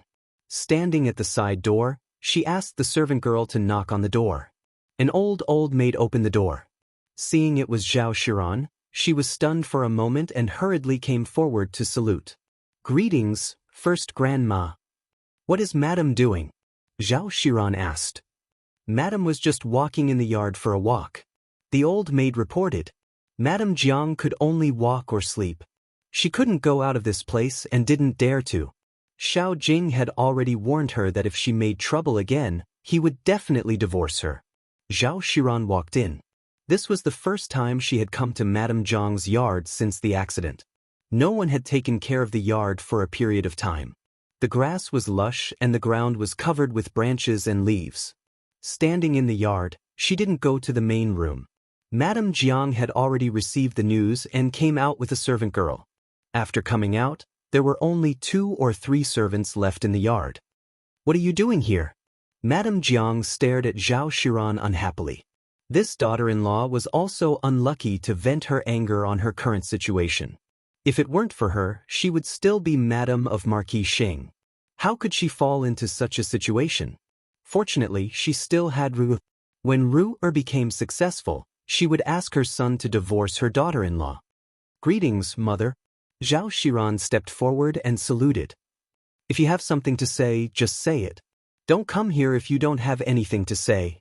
I hate you," Madame Jiang said coldly. Standing on the steps, she raised her head and looked at Zhao Shiran coldly. "Mother, I do have something to say, but I don't know whether I should say it or not," Zhao Shiran said euphemistically, looking very embarrassed. "If you have something to say, just say it. If you have nothing to say, don't talk nonsense. Who are you trying to show off? I'm not Huan, so I don't think you have a good character. At that time, I was blind and thought you were a good wife. I didn't expect you to be a spendthrift. Our mansion is really unlucky to marry you." Madame Jiang scolded loudly and poured all her anger on Zhao Shiran. She scolded him as harshly as possible. Zhao Shiran held the handkerchief in his hand tightly, for fear that he couldn't bear it if he couldn't control himself. Madame Jiang's vicious and mean face really made him angry. If it wasn't necessary, he really didn't want to see her. He lowered his head slightly to hide the anger at the bottom of his eyes. He suppressed the anger in his heart and said, "Mother, do you know that father is going to marry a co-wife?" "Marry a co-wife? You'd better marry a co-wife. Let Huan marry a competent co-wife as soon as possible, so that you..." Madame Jiang scolded him casually. After a few words, she suddenly came to her senses and raised her eyes, almost forming a triangle. "What did you say? Who will marry a co-wife? Who will marry a co-wife?" She raised her voice at the last sentence and it was sharp and ear-piercing. "Father wants to marry a co-wife. He said that she was raised outside for more than 10 years. She is a young lady from an aristocratic family. She met father when she was in trouble. Now father wants to bring her into the family as a co-wife." Zhao Shiran calmly looked at Madame Jiang's almost twisted face and felt a sense of satisfaction rising in his heart. She wanted Xiao Huan to marry a co-wife and even said that she wanted him to marry her. Now it was her turn. Let's see how she would deal with it. A young lady from an aristocratic family? I knew that Xiao Jing had a mistress outside. I don't know who he hooked up with. How dare he say that she is a young lady from an aristocratic family? Madame Jiang scolded loudly. She was so angry that her nose was about to emit smoke. She had long felt that Xiao Jing had a mistress outside, but she never found out. She didn't expect that this lowly woman would want to marry into the family at this time. I am the main wife. If I don't agree, this lowly woman can't marry into the family. Madame Jiang wished that Xiao Jing could be in front of her at this moment. She wanted to pounce on him and bite off his flesh. Then she would beat that woman and send her to that despicable place. Mother, you're not the main wife now. You are a co-wife. Seeing Madame Jiang, who was almost mad with anger, Zhao Shiran added fuel to the fire. He didn't have a main wife, but had 2 co-wives, which was unreasonable. She didn't mention it in front of Xiao Wanru, and Xiao Wanru didn't mention it in front of her either. But both of them understood it. There was always one main wife and one co-wife. How could there be 2 co-wives? It seemed to be unsolvable in theory. End of this chapter. Chapter 1181. Love to read? 5200 will provide you with wonderful novels to read. Update the latest chapter on medical skills of the Crown Princess as soon as possible. Of course, this was only in theory. Madame of Jiang's face turned blue, green, and then became gloomy. She bit her lower lip hard and almost cut into it. Xiao Jing. Zhao Shiran lowered his head and stood quietly. He had said what he wanted to say. If Madame of Jiang was not really crazy, she should know what he meant.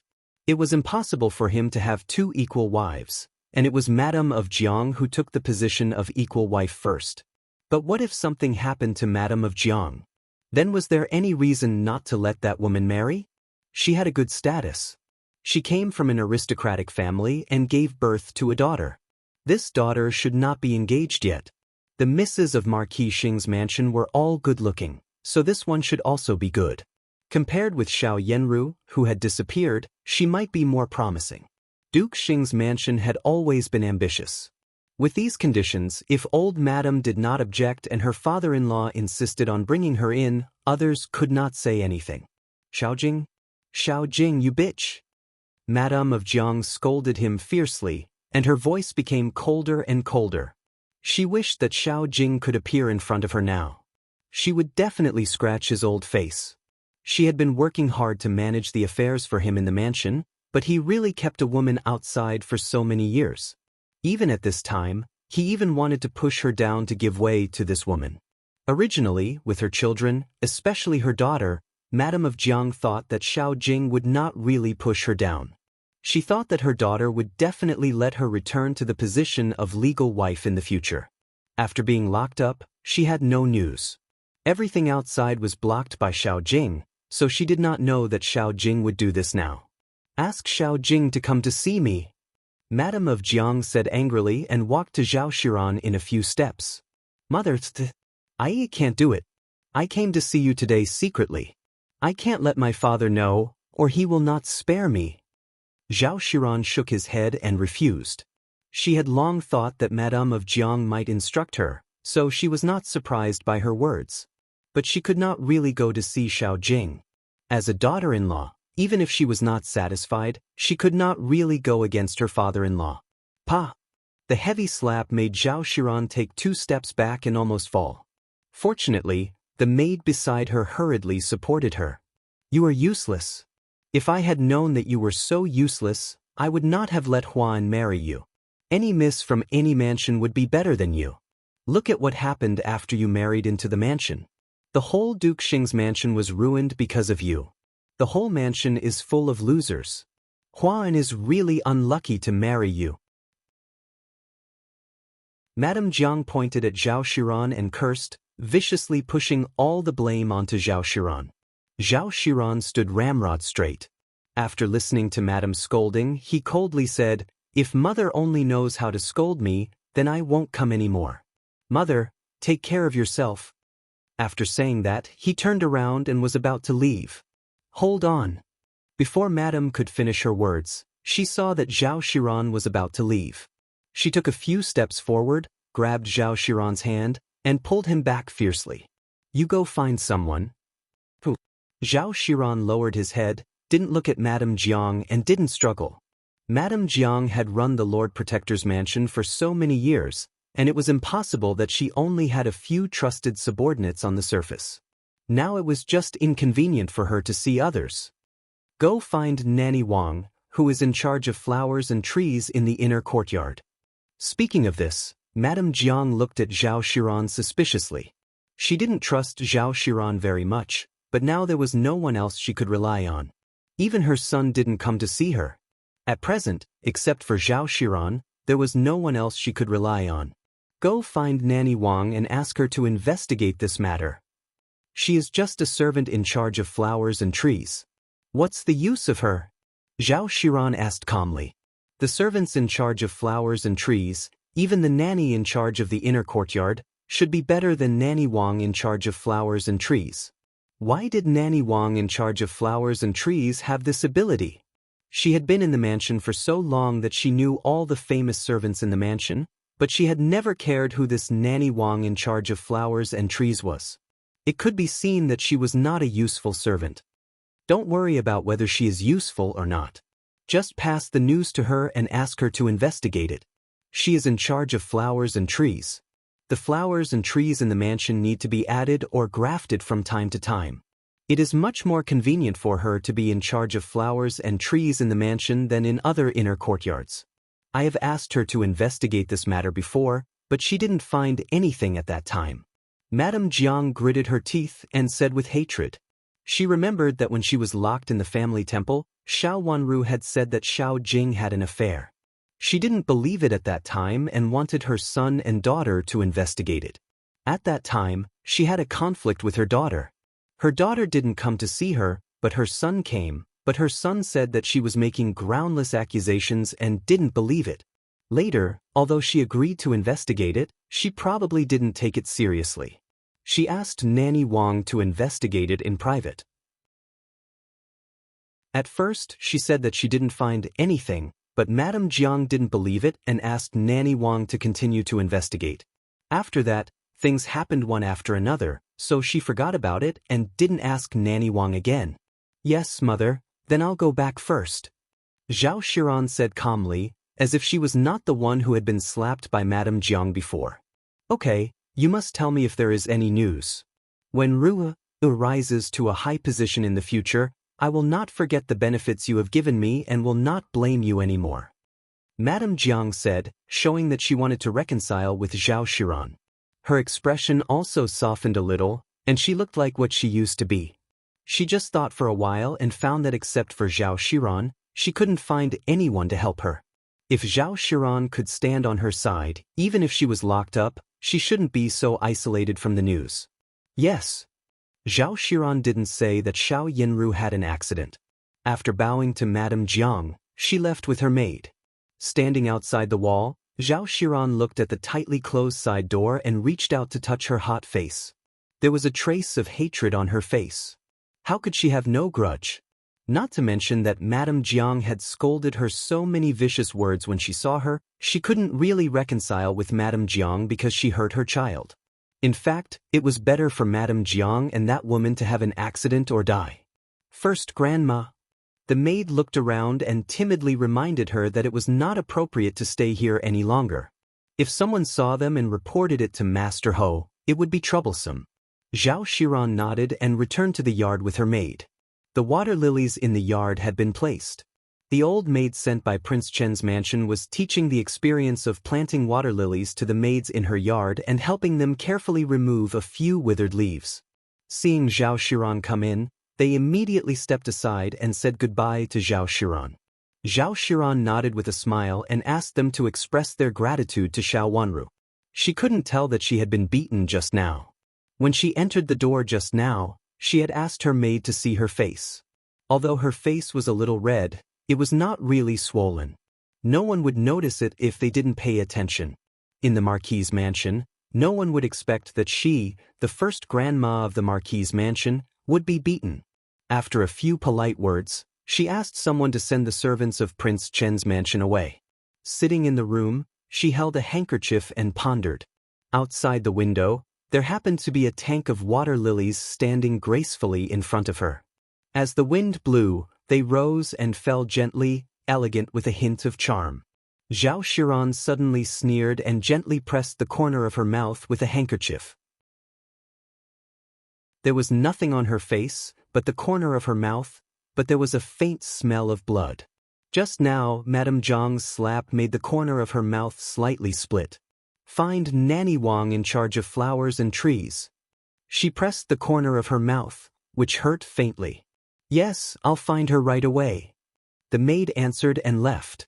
Zhao Shiran, who was sitting alone in the window, suddenly laughed. When the first grandma of Marquis Xing's mansion came back, her face was a little red, and her hairpin was a little loose. I thought that she had been slapped. The old maid reported. Xiao Wenru thought for a moment and asked, "Did she go out for a long time?" "About 10 minutes. The old maid thought for a moment and said, "They were going to leave after letting go, but when they saw the first grandma go out, they deliberately stayed and deliberately talked to the maids and old maids of the Marquis's mansion about the precautions of planting water lilies. They talked so enthusiastically that the maids and old maids didn't notice that a long time had passed. They didn't leave until the first grandma came back. About 10 minutes were enough for Zhao Shiran to go to Madame Jiang's courtyard. In this mansion, only Madame Jiang would hit Zhao Shiran. At the moment, old Madame couldn't take care of herself and Xiao Yenru, so she didn't have the mood to pay attention to Zhao Shiran, let alone directly hit him. It was impossible for Xiao Jing to do it, so only Madame Jiang could do it. As expected, Zhao Shiran kept what she said today in mind. She slightly raised the corner of her mouth and waved her hand. "You can leave." As soon as she reached the door, she almost bumped into Qing who was rushing in. Fortunately, Qing reacted quickly. She grabbed the old maid and pulled her to the opposite side, so that they didn't really bump into each other. After letting go of the old maid, Qing hurriedly lifted the curtain and walked in. "Your Highness, I got it." When Zhao Shiran was in the prince's mansion, Xiao Wenru left for a while. This was Xiao Wenru giving Moyan a chance. But later she really had something to do, so Moyan met Zhao Shiran. However, after she left, she heard something. She didn't know whether it was true or not, so she specially asked Qing to go out of the mansion to inquire about it. Now there was news. "How is it?" Xiao Wenru raised her watery eyes and asked. "Your Highness, it's true. When Princess Yuyan went to see Infanta Yuan, she was bitten by a dog in Ruaping Great Elder Princess's mansion. When she was chased, she fell from the rockery. I heard that her leg was also injured." Qing smiled brightly. She was very happy about Princess Yuyan's misfortune. Xiao Wenru also smiled and gently covered the corner of her mouth with a handkerchief. She was also very happy. Princess Yuyan had plotted against her as soon as she entered the capital city. She had reaped what she had sown. She didn't expect that there would be such a show now. She and Infanta Yuyan were like good sisters who had been separated for many years. Later, they passed the buck to each other. Now they even lost the superficial affection, which was really gratifying. She knew that Infanta Yuan kept a pet dog. When she held Chu Liuchen's oversized pet cat in her arms, Infanta Yuan had mentioned it. "Your Highness, why did Princess Yuyan go to Ruaping Great Elder Princess's mansion? Didn't she fall out with Infanta Yuan before?" Yu Jia heard it at the door and came in with a cup of tea with a smile. The people around Xiao Wenru all felt relieved. "She wants to make up with Infanta Yuan." Xiao Wenru said indifferently.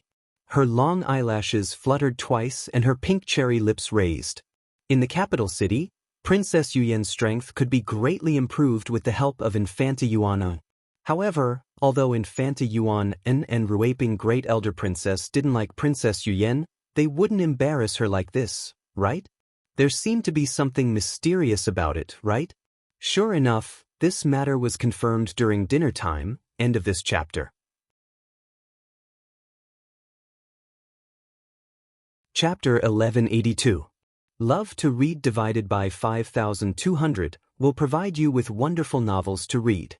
Update the latest chapter on medical skills of the Crown Princess as soon as possible. Did you ask someone to do it? Will it be discovered? Xiao Wenru looked at Chu Luchen with her bright eyes. She was a little surprised, but she felt that it was normal. She felt warm in her heart and slightly raised the corners of her mouth. She couldn't hide her good mood, which was very obvious. Obviously, she was pleased. "Don't worry. No one will find out. Yuan will fight with Princess Yuyan after he wakes up. It's a light punishment for her." Chu Luchen said indifferently. The smile on his face was handsome, with a sense of leisure and charm. He just looked at Xiao Wanru, making her blush. He never forgot to show his charm at any time. Anyone who saw him for the first time would feel that he was like an immortal from heaven. He not only looked like him, but also looked like him in spirit. How could such a person scheme against others? However, he looked gentle and kind, but he was absolutely cruel and merciless. But she liked him. He could do this for her. In fact, she liked him more than that. She knew that he did it for her. No matter how bad Princess Yuyen was, she had been demoted to such a state. However, as the princess of a country and the dignity of the Su country, he couldn't really do anything to her. After all, she was fine. But the dog, won't it find out anything? Xiao Wanru thought for a while and asked again. She was still a little worried. Ruaping Great Elder Princess was not so easy to deal with. Moreover, it happened in her mansion. If the dog behaved strangely, it would be easy to find out later. The dog does have something wrong, but it can't be blamed on me. Yuan had such an idea and specially asked someone to buy the medicine, but he didn't have time to use it. Chu Luchen reached out to hold her white and tender little hand, pinched it gently, and said indifferently. So he just took advantage of the situation. Xiao Wanru breathed a sigh of relief. Suddenly, she thought for a while and smiled sweetly. Even if it was not going well, Chu Luchen would have asked Infanta Yuan to come up with such a wonderful plan. She held Chu Liuchen's hand backhandedly, and her black and white eyes became more and more charming, which made her stunning face even more attractive. How could she not be touched to have such a person who wholeheartedly protected her? I may go to Marquis Xing's mansion again in a few days. Don't worry. I'll be fine this time, Xiao Wanru said and stole a glance at Chu Luchen. As expected, she saw Chu Liuchen's face turn cold. Since Xiao Wanru came back from Marquis Xing's mansion last time, Chu Luchen had opposed Xiao Wanru going to Marquis Xing's mansion. He also said that if old madam of Marquis Xing's mansion insisted that she go, she could blame it on him or say that she was not feeling well. Anyway, with her identity and what Marquis Xing's mansion had done to her, no one would say anything even if she kept saying that she was not feeling well. Now was different from the past, and the time had come. Although Princess Chen came from Marquis Xing's mansion, Marquis Xing's mansion had been very unkind since they recognized her. Not to mention that Madame Jiang, the second branch of Marquis Xing's mansion, repeatedly framed her. Even old madam had never treated her as her biological granddaughter. She either forced or hated her. Such a rumor had been deliberately spread by Chu Luchen, and almost everyone knew it. Moreover, it was Princess Chen who pleaded for old madam's return. However, after old madam came back, the first thing she did was to rebuke Princess Chen, which made Princess Chen so sad that she couldn't bear it and fainted on the spot. After that, it was the people of Prince Chen's mansion who brought the fainted Princess Chen back to the mansion. There were so many such things, some of which were known to everyone, and some were unknown to them. Now they were strung together, and the more they talked about it, the more they felt that it was true. Everyone vaguely had such a saying. Now when all the things were connected, it was true that Marquis Xing's mansion did not like Princess Chen at all, nor did they like her. How could she go to the nunnery after being recognized at such a young age? Princess Chen was really pitiful, and Marquis Xing's mansion was so hateful that they didn't even intend to recognize their own flesh and blood. Under the intentional guidance of others, the rumor had basically become one-sided. The so-called elders being unkind had become a one-sided saying. Since the elders were unkind, how could they ask the younger generation to respect them?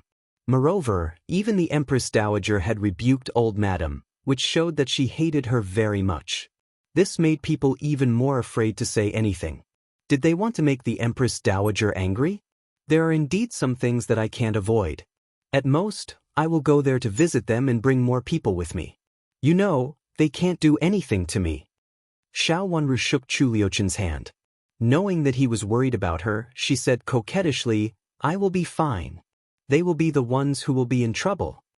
Will you really be fine? Chu Liuchen's face softened slightly. I promise that nothing will happen. Xiao Wanru nodded with a smile. She was so obedient and soft that Chu Liuchen's face softened a little. Of course, he knew that Xiao Wanru was not the kind of flower that needed to be raised in a greenhouse, but he was still worried. He always wanted to keep Xiao Wanru by his side and even felt that it was better to keep her by his side. If there is anything, remember to tell me. He told Xiao Wanru again, gently kissed her pink little face, and said in a voice like a spring breeze. Xiao Wanru felt as if she was soaking in a warm spring. She took the initiative to lean against him and gently closed her eyes. Sensing that his hands were hugging her back, she felt relieved. Marquis Xing's mansion would not be peaceful in the future.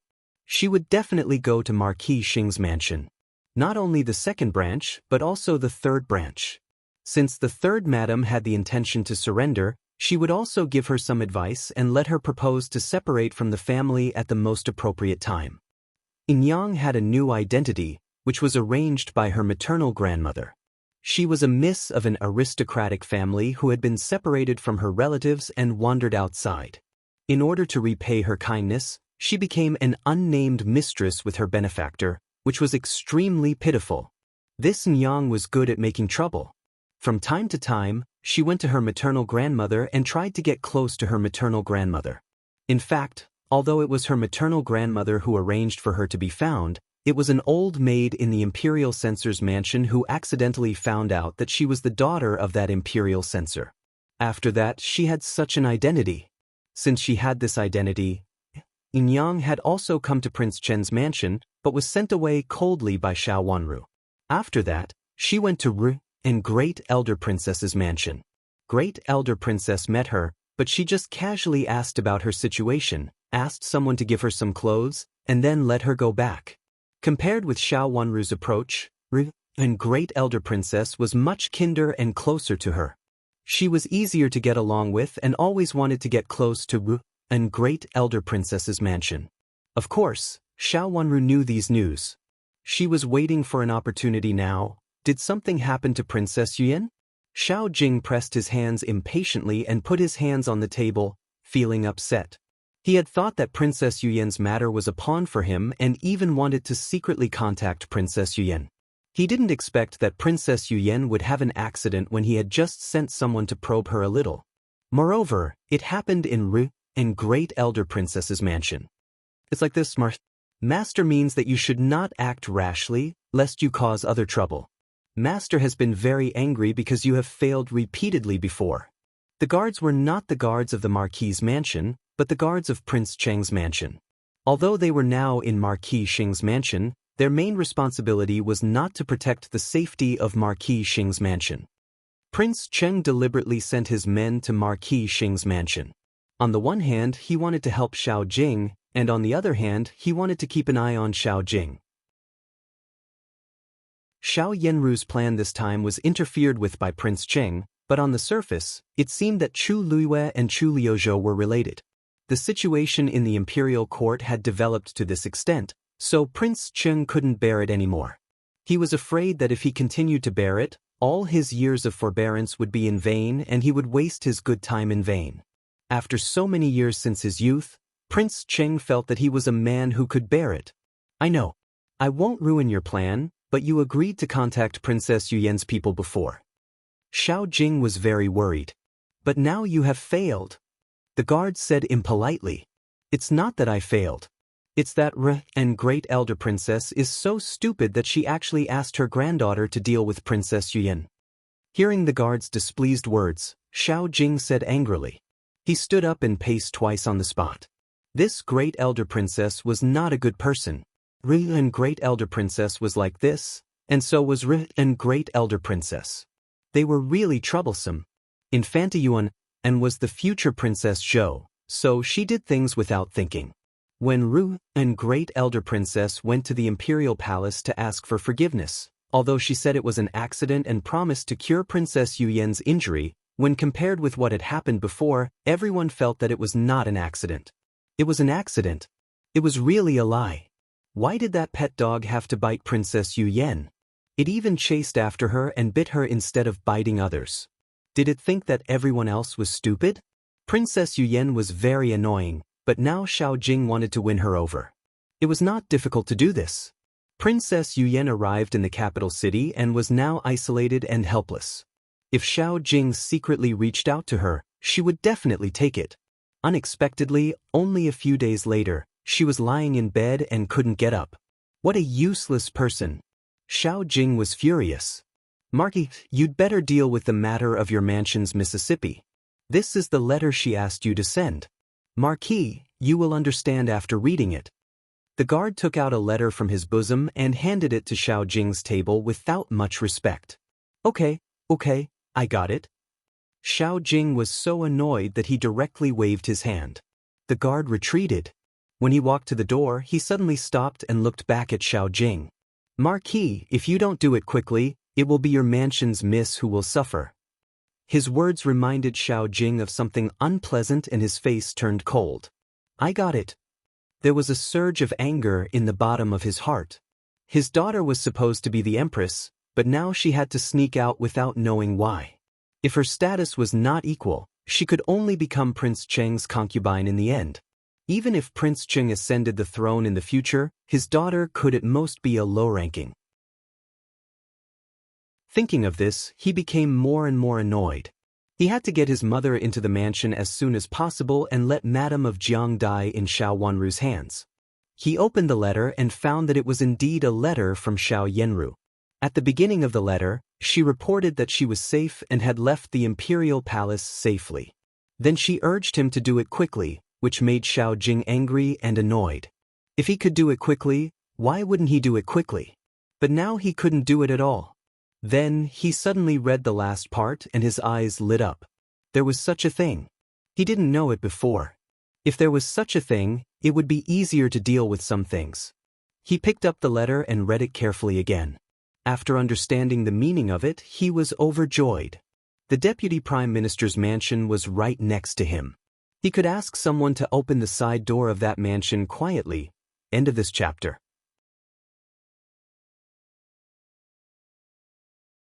Chapter 1183. Love to Read divided by 5200 will provide you with wonderful novels to read. Update the latest chapter on medical skills of the Crown Princess as soon as possible. The night fell and it was very dark. There was no moon tonight. Two figures quietly walked to the place where the Deputy Prime Minister's mansion and Marquis Xing's mansion were connected, without lanterns. This place used to be the place where the two mansions were connected, but it was blocked later. But now there was a small hole here, and there was even a faint light on the opposite side, diluting the darkness here and making the road here clearer. Gu Shishu was flustered, and her beautiful face was pale in the night. She almost fell down while walking. Fortunately, the maid beside her guarded her tightly and pulled her from time to time. She was very familiar with this place when she was young, and people often came along this road. If she wanted to go to Duke Xing's mansion, she would go to Duke Xing's mansion, and if she wanted to go to Deputy Prime Minister's mansion, she would go to Deputy Prime Minister's mansion.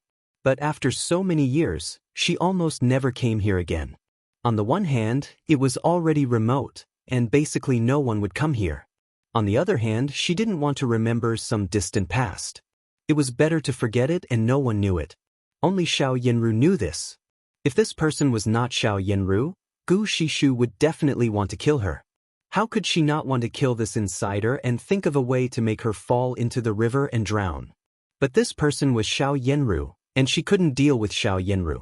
Gu Shishu was very clear about this. After suffering a few losses and being trampled on by Xiao Yenru, Gu Shishu clearly realized this. Since then, she didn't dare to do anything to Xiao Yenru. This matter also became a secret between her and Xiao Yenru. In order to cover up this secret, she helped Xiao Yenru several times. She had to do this. She couldn't defeat Xiao Yenru, so she could only listen to her. When the news of Xiao Yenru's death came, Gu Shishu was so happy that she wandered around the courtyard for a day and smiled at everyone she saw. From then on, no one knew about this matter and no one would threaten her with this matter. This was her weakness. However, after a few days of happiness, there was a message from Marquis Xing's mansion asking her to come here and vaguely mentioning what had happened in the past. How could Gu Shishu dare to refuse? The more she walked here, the more flustered she became. Wasn't Xiao Yenru dead? Who else knew about this? Could Xiao Yanru's ghost come to find her? Thinking of this, she thought. Could it be that Xiao Wanru's ghost came to find her? When he finally made it here and saw the light coming from the opposite courtyard, he took a few deep breaths and wiped the sweat off his forehead with a handkerchief. This area had been blocked before, and a few bricks had been laid. She had Xiao's Xiao had been Xiao, she had Xiao she to be. She song. First Miss Long. Princess. Gu song first Miss Xiao, Gu said. First, after, Gu, she said. Prince, Gu, minister. After, Gu Ming minister, she felt. Gu she minister she chi. She had. Come here. A man's voice came from the opposite side. Gu Shishu swallowed, and her legs were so weak that she could hardly stand. Why was it a man? How could it be a man? But if it was a woman, should she be more flustered and run away? Come here. The man's voice was majestic, and he didn't sound like a wretched servant. Gu Shishu gritted her teeth, lowered her head, and went over. When she got to the opposite side and saw Xiao Hua, and standing opposite her, she breathed a sigh of relief. They knew each other. First young Master Xiao. She wiped the cold sweat on her forehead. Xiao Hua then glanced at her, turned around, and entered the room next door. Gu Shishu followed him. The servant girl was left at the door, and she walked in. Xiao Hua and sat down in the room. His legs were much better, but he couldn't stand for a long time, so he mainly sat to recuperate. First young Master Xiao. Why did you ask me to come here? Gu Shishu came in and said uneasily.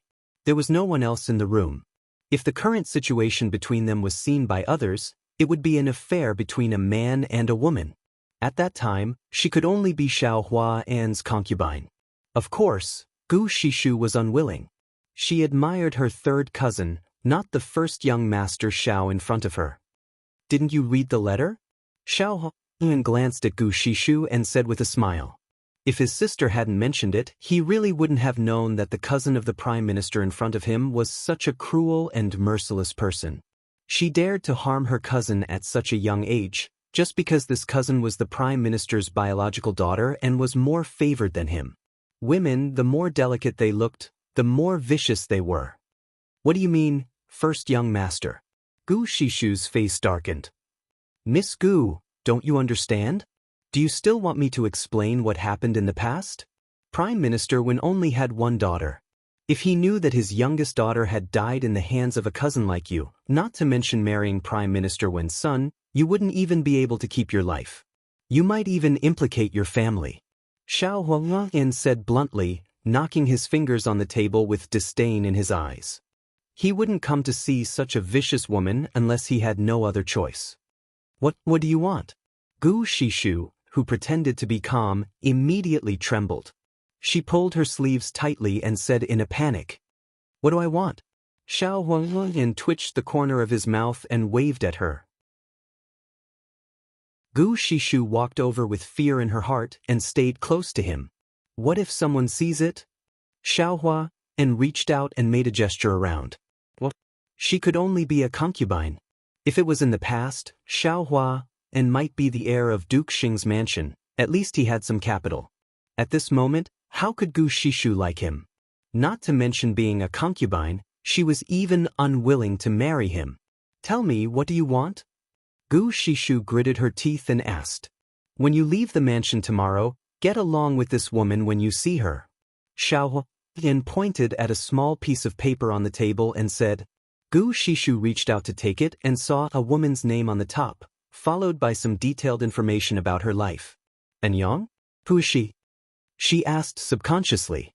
You don't have to ask who she is. When you leave the mansion tomorrow, her carriage will accidentally bump into you, and then you can get along with her.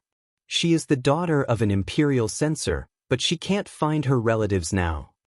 Xiao Huan ordered. What does she want? Gu Shishu felt uneasy. Such a woman bumped into her silently. Did she want to harm the Prime Minister's mansion? Don't worry. She is not going to your Prime Minister's mansion, but to our Lord Protector's mansion. You just need to get along with her. She is not young and can be your mother. She won't steal the man you like. Xiao Hua smiled disdainfully. It was no secret that Gu Shishu liked Wen Shichi. He had known it since the beginning. Although Wen Shichi was good to Gu Shishu, he just regarded her as a younger sister. His younger sister died early. Wen Shichi also regarded his cousin as his biological younger sister, Xiaohua, and didn't know it in the past. He only thought that Gu Shishu had a good life. Now it seemed that she was so vicious at such a young age, which was really disgusting. Wen Shichi had always been intelligent, but he was blind under the light. He didn't expect that his younger sister would die in the hands of this vicious woman. However, now it was just the right time. He was worried that he couldn't find someone to show up with Yang in front of others. Although An Great Elder Princess was kind to her, it was impossible for her to take her out. In front of An Great Elder Princess, An Great Elder Princess promoted her for the sake of the late Infanta Qinghua. Of course, she also wanted to use her to deal with his mother. As for Princess Qin, it was not easy to get close to her, let alone show up with Yang in front of others to prove her previous reputation. At present, Gu Shishu was a suitable candidate. I heard that there will be a banquet in the Deputy Prime Minister's mansion in a few days. You can introduce Yang to some people who are on good terms, Xiao Huan said. Wen Shichi, the third young master of the Wen family, was not young, but he had not gotten married. Madam of the Deputy Prime Minister was very anxious, so the banquet was said to be a Lotus Appreciation Banquet, but it was actually a blind date in disguise. Madam of the Deputy Prime Minister wanted to find a lady from a noble family to be her son's wife. At the mention of this matter, Yu Shishu was so angry that she gnashed her teeth. She had expressed her love for third cousin openly and secretly, but her aunt, who had always loved her, pretended not to understand. Now she even wanted to make a blind date, which was obviously not considering her. How could she be reconciled? She wanted to marry third cousin, not second cousin. Okay, I promise you, Gu Shishu said with a trace of annoyance in her eyes.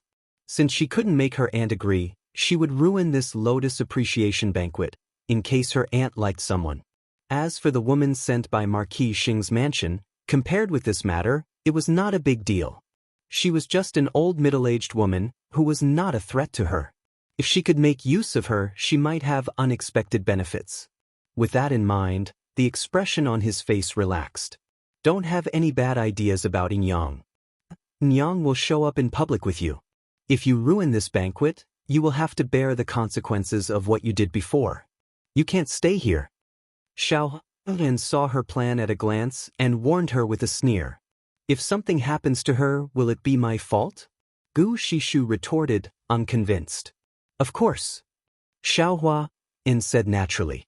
Gu Shishu gnashed her teeth angrily and couldn't help saying, even if you tell us what happened in the past, few people will believe it, because there is no evidence. Even if there is no evidence, will the people of the Deputy Prime Minister's mansion treat you like before? Seeing that she was still struggling, Xiao Yan reminded her in a cold voice. The third child of the Deputy Prime Minister's mansion has always been intelligent. If he has such a guess, even if it has been so long, he may find out the truth. At that time, it will not be enough for you to pay for it with your life. If you don't believe me, you can have a try. Gu Shishu didn't dare to try. She had to bear it even if she couldn't bear it. She lowered her head and admitted it. Seeing that she agreed, Xiaohua waved his hand, indicating that she could leave. Gu Shishu felt as if she had been pardoned. She didn't dare to stay any longer for fear of being discovered, so she returned to the Deputy Prime Minister's mansion with her servant girl. Then the bricks were piled up one by one. At first glance, it looked the same as before. The night was so quiet that no one noticed that the lights on their side had already attracted people's attention. After the people of the two mansions left, a black shadow flashed over a tree and disappeared. End of this chapter.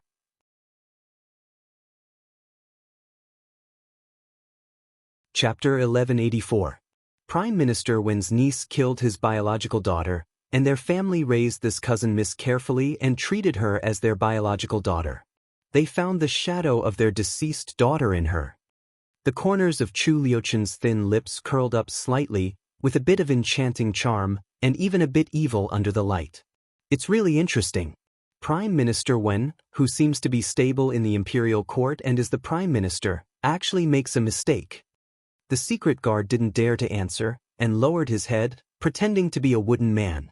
The guard leader, and Cheng, grew up with Chu Luchen, so he didn't have so many scruples and said, if Prime Minister Wen knows that he raises such a poisonous snake in his family and this poisonous snake wants to marry into his family, will he faint with anger? After saying this, he laughed heartlessly. If his daughter knows it, she will definitely climb up from hell to find her old father. Your Highness, do you want to expose this matter? No. Send the news to Xiao Xuanzi tomorrow and ask him to tell Princess. Princess wants to deal with the matter of Marquis Xing's mansion by herself. Chu Luchen said lazily, wearing a gorgeous purple brocade robe embroidered with gold patterns, which had a trace of enchanting charm different from plain clothes. Even though Qing grew up with Chu Luchen and was his personal guard since childhood, he was used to his handsome appearance.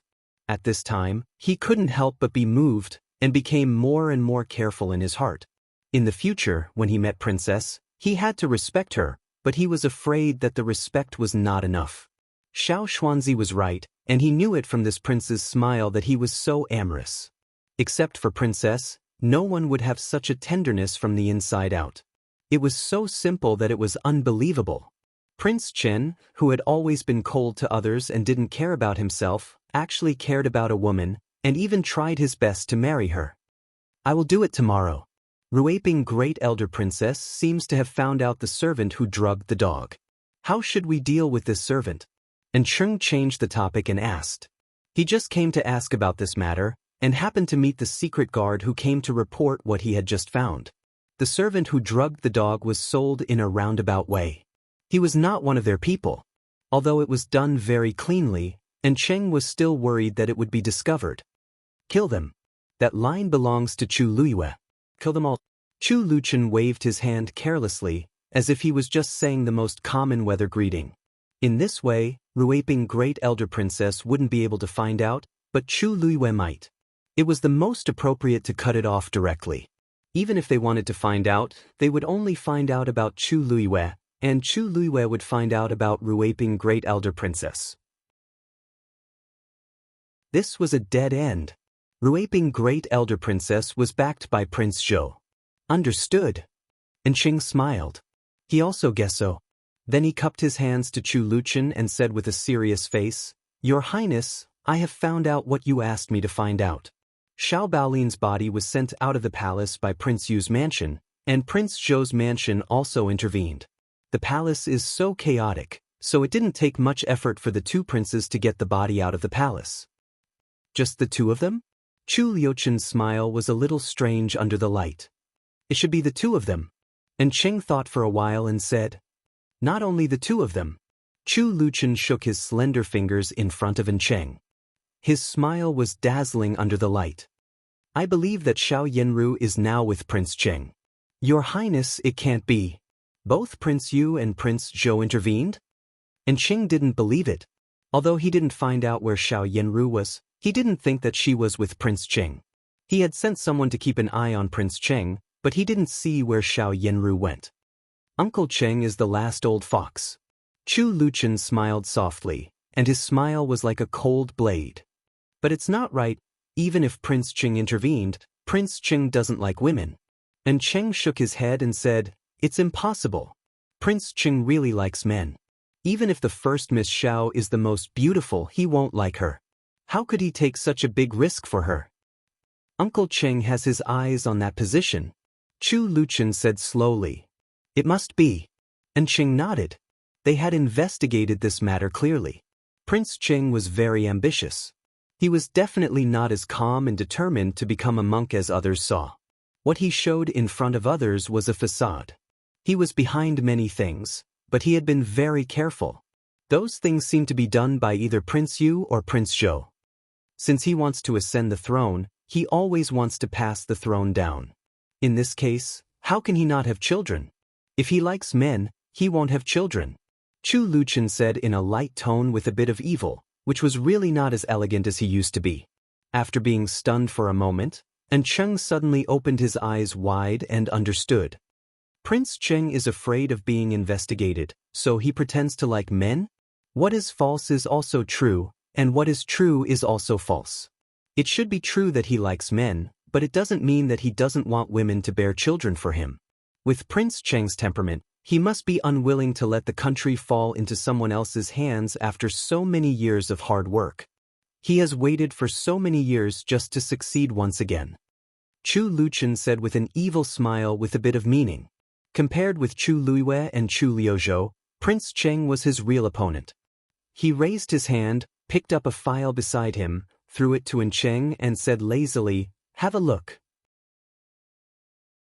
You should know what to do next." An Cheng took it nimbly. After flipping it open and reading it a few times, he was surprised and nodded repeatedly. Xiao Wanru's carriage stopped at the door of a pharmacy. She got out of the carriage with a curtain hat and entered the pharmacy. The shop assistant in the pharmacy saw two servant girls accompanying a master in. At first glance, he knew that she was the master of a rich family. He stepped forward attentively and asked, "Miss, what medicinal materials do you need? Do you have 100-year-old ginseng?" Xiao Wanru asked gently. 100-year-old ginseng was hard to come by. It was often the most precious treasure of many mansions and was priceless. "Miss, I'm really sorry. I don't have such old ginseng, but I do have 50-year-old ginseng," the shop assistant said with a flattering smile. "Let me have a look." Seeing Xiao Wanru nod, Yu Jie said. After answering, the shop assistant took out 3 ginseng. Yu Jie was experienced. She had dug ginseng in the mountains before. She picked up one and looked at it. Then she said to Xiao Wanru, "Master, this ginseng is indeed about 50 years old, but several of its roots are damaged. It is not the best one. If the roots were damaged, the medicinal properties of the ginseng would be damaged." After saying that, Yu Jie looked at the other two and felt that they were not as good as the first one. She shook her head helplessly. "Is there a better one?" Xiao Wanru asked. "No, these are the best ones," the shop assistant said helplessly. "Didn't you send a 100-year-old ginseng before?"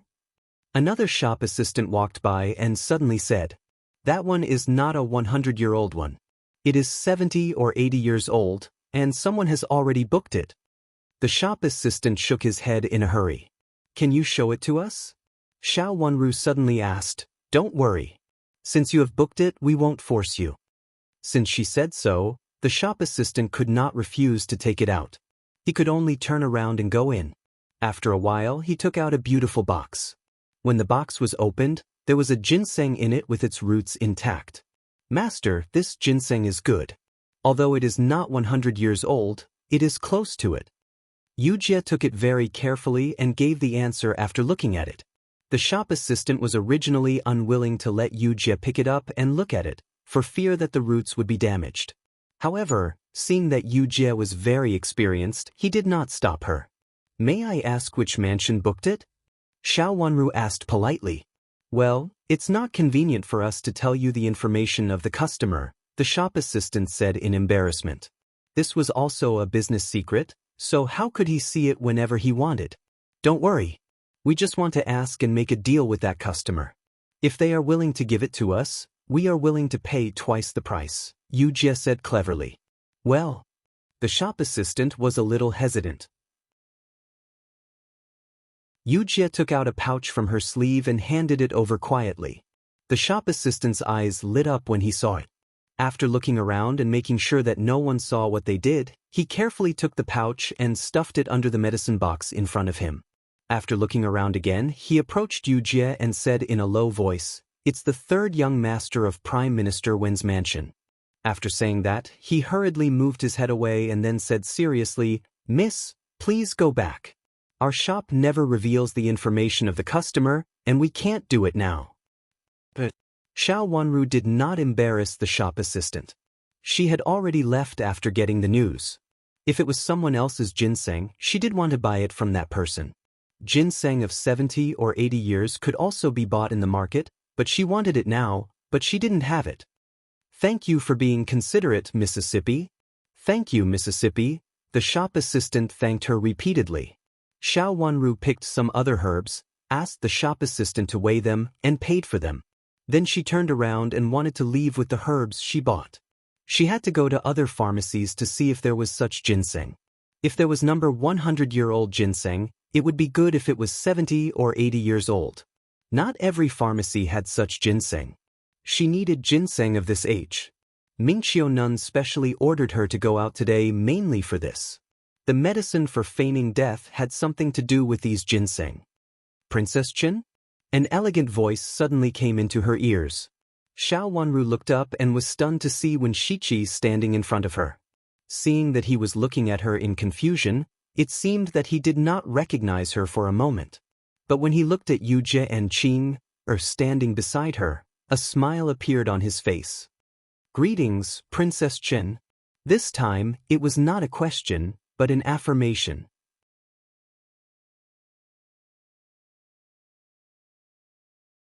Chapter 1185. 1 second. Remember, love to read divided by 5,200 will provide you with exciting novels to read. I will update the latest chapter of Crown Princess's medical skills as soon as possible. You're welcome, Your Excellency, Xiao Wanru said gently. Sure enough, one couldn't speak ill of others behind their backs. Greetings, Princess Qin. The sweet voice made her look at Gu Shishu, who was standing aside, and then turned her eyes from Gu Shishu to Enyang, who bowed sideways with Gu Shishu. What a coincidence! They all knew each other. Does Princess Chen want the ginseng just now? Wen Shiqi asked. I happen to need a medicine and want to give it to my grandma, Xiao Wanru explained. Then give it to Princess Chen. In fact, I don't need it for anything. Wen Shiqi looked at the shop assistant beside him calmly. Seeing that the person in question had arrived, the shop assistant immediately took out the ginseng. Gu Shishu's face darkened. She seemed to want to reach out to stop it, but she didn't dare to. When she had a dispute with Xiao Wanru in the past, Xiao Wanru was not Princess Qin yet. Now their identities were worlds apart. Gu Shishu didn't dare to contradict Xiao Wanru anymore and just glared at Xiao Wanru vaguely. Originally, she wanted to ask Wen Shiqi for the ginseng, so she found an excuse to come out with him. Unexpectedly, it was taken by Xiao Wanru. How could she not hate Xiao Wanru? Anyway, she just didn't like Xiao Wanru. Third cousin occasionally met other misses in the past, but none of them made third cousin feel different from Princess Qin in front of him. He couldn't tell what it was, but he had a feeling. She hated Xiao Wanru. How can I accept it? I can't take Grand Duke Wen's ginseng. Xiao Wanru shook her head and refused politely. Don't worry, Princess Qin. It's not an important thing. I just took it when I saw a suitable one. If you feel sorry, you can send me a message next time you see such a suitable ginseng, Wen Shiqi said indifferently. Since he said so, Xiao Wanru couldn't refuse anymore. After thanking him, she asked the shop assistant to wrap the ginseng and Yu Jie went to pay the bill. Greetings, Princess Qin. At this moment, Xiao Yinru's mother stepped forward with a smile and bowed to Xiao Wanru again, as if Xiao Wanru had not seen it just now. Xiao Wanru raised her eyes and looked at Xiao Yinru indifferently. Xiao Yinru was dressed like a different person from the one she had seen for the first time. In terms of temperament, Xiao Wanru looked calm, as if she had been educated by a good family. A hint of hidden coldness flashed across her eyes. Did Xiao Jing care so much about this girl? Wholeheartedly turning her into Marquis Xing's mansion? He glanced at her indifferently, as if he hadn't heard her words. He turned to the counter on the side, looked at some medicinal materials on the counter, and waited quietly for Yu Jie to come. Enyang was stunned. Then she felt wronged and her eyes turned red. However, she did not dare to say anything. She deliberately turned her head away, feeling embarrassed and ashamed. Gu Shishu moved closer to Wen Shiqi, curled her lips, and said softly, "You're rude." Wen Shiqi ignored her and looked at the medicine cabinet in front of him calmly. It seemed that he was also checking the medicinal materials in it, but he did not leave. Yu Jie came back very soon. After Yu Jie came back, Xiao Wanru nodded to Wen Shiqi and said goodbye. As for Gu Shishu and Enyang, she ignored them and turned to leave with a group of people. Seeing Xiao Wanru leave, Gu Shishu stamped her feet angrily and said aggrievedly, "Third cousin, look at Princess Chen. How could she treat others like this? We bowed to her politely, but she treated others like this." Cousin, please be careful with your words. Wen Shichi said coldly and stepped back a little to stay away from Gu Shishu. Princess Chen has a noble status and no one can talk about her. Of course, the so-called others referred to Gu Shishu. Gu Shishu did not expect that Wen Shichi would embarrass her like this outside. For a moment, she was ashamed and angry. Her pink face flushed and she looked at Wen Shichi with tears in her eyes, as if her tears would fall in the next moment. She looked extremely delicate and pitiful. As if he did not see it, Wen Shichi turned around and changed his direction. After taking a few steps, he pointed at a kind of medicinal material on the counter and asked the shop assistant to take it out to have a look, leaving Gu Shishu there. Gu Shishu was indeed pretending. In the past, when second cousin was not discovered, as long as she pretended to be like this, third cousin would definitely be soft-hearted. He would give her whatever she wanted and even coax her. After that, because second cousin and she were discovered, she no longer dared to show her temper to third cousin in the mansion. But now it had been a long time, and they were outside the mansion. Gu Shishu thought that she could still act like before, but she did not expect that Wen Shichi would embarrass her like this. Looking around and finding that there were still people looking at her, she wiped her face with a handkerchief and ran out crying. Yang looked at Wen Shichi, who seemed to know nothing with his hands clasped behind his back, and could only chase after him with Gu Shishu's maid. In the corner by the door of the medicine shop, Gu Shishu tilted her head and wiped her tears, feeling aggrieved. Yang took a few steps forward and sighed softly. She reached out to hold her in her arms and comforted her softly. Shishu, don't be angry. Your third cousin doesn't seem to understand these things. Aunt Lu, how could he not understand? Third cousin is so smart. How could he not understand? He just doesn't want to talk to me, but why? I treat him wholeheartedly and only have him in my heart. How could he do this? Gu Shishu cried in Yang's arms. She blurted out the words. It could be said that Gu Shishu and Lu Yang were predestined. Although they met each other and became friends because of scheming, after they got together, Gu Shishu found that Lu Yang was very agreeable to her and was gentler than her aunt. She had been raised in the deputy prime minister's mansion since she was a child. Now even if her parents came back, she felt that they were not close. The older women around her were either servants or servants. Although her only aunt was close to her, she was of noble status. Sometimes she had to suffer for the sake of others in the mansion. In contrast, Lu Yang was agreeable and was like an elder who wholeheartedly protected her. Men are like this. Even if he approves of you in his heart, he has to show that he disapproves of you in front of others. Moreover, your affairs in the mansion have not been solved. He is his second brother, and your current identity is also very embarrassing. Yang softly persuaded her. The two of them hit it off. Yang was also a good person. She knew Gu Shishu's environment and knew that she lacked a confidant to confide in at first glance. Thus, she got some things out of her in a few words. Gu Shishu also knew that Yang was going to enter Marquis Xing's mansion, so her affairs were not a problem for her. Besides, she felt that Yang seemed to be able to help her, so she didn't hide it. The one who could give her ideas was a servant woman, who was a little less knowledgeable. Lu Yang in front of her was just right. Yang could make up for the lack of female elders around her and could also help her come up with some reliable ideas. Second cousin likes me. It's none of my business. I don't want to marry second cousin. I want to marry third cousin. Gu Shishu said willfully. It had been a long time since what had happened before, and her father was going to be promoted again. Even her uncle couldn't let her be second cousin's concubine. Naturally, she would be the legal wife. With her father's promotion, Gu Shishu also became more confident. Since she wanted to be the legal wife, why couldn't she be the legal wife of third cousin? But your second cousin has made it clear in front of Madam of the Prime Minister that he wants to marry you, Yang said. This was also what Gu Shishu said. Of course, she concealed the things between her and Wen Xian when she talked about it. This kind of thing naturally made people think that the girl was cheap and shameless. So what? Anyway, I won't marry second cousin. I want to marry third cousin. Gu Shishu cried.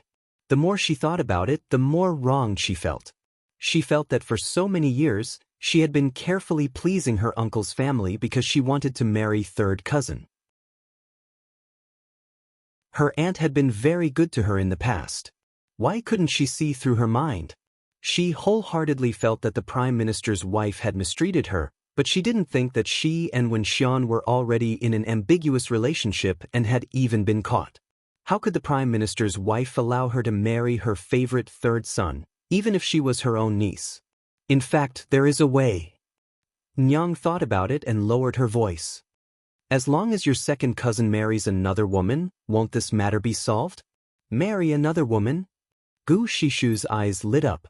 She wiped her tears and stopped crying. But second cousin is very stubborn. He won't like other women. Speaking of this, Gu Shishu was a little complacent and her face turned red. In a few days, Madam of the Prime Minister will choose a wife for third young master, right? At that time, there will be a lot of misses coming. Find one and send them together. Your second cousin has to marry her whether he wants to or not. None of the misses with such status can be offended. Nyang suggested for her. In fact, someone had suggested this for Gu Shishu before, but she didn't like it because it was the maid beside her who suggested it. When the same idea came out of Nyang's mouth, Gu Shishu felt it was very reasonable. The former imperial princess was really knowledgeable, but the specific operations still needed to be discussed. "Aunt Lu, help me," Gu Shishu said. She took Nyang's hand and felt that she had found a knowledgeable person who could help her. However, she didn't expect that Nyang was just a maid. She had been with Infanta Qinghua for a few years and gained some knowledge. For the rest of the time, she was still an ignorant maid who didn't know some of the rules of aristocratic families.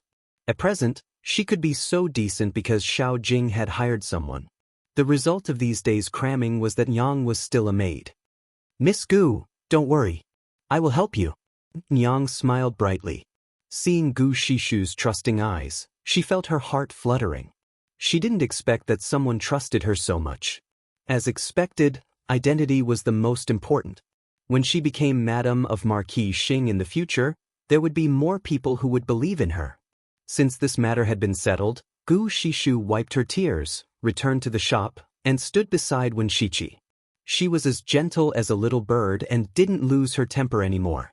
However, she was carefully considering getting rid of Wen Xian. She had to get rid of Wen Xian, who stuck to her, so that she could marry third cousin. End of this chapter.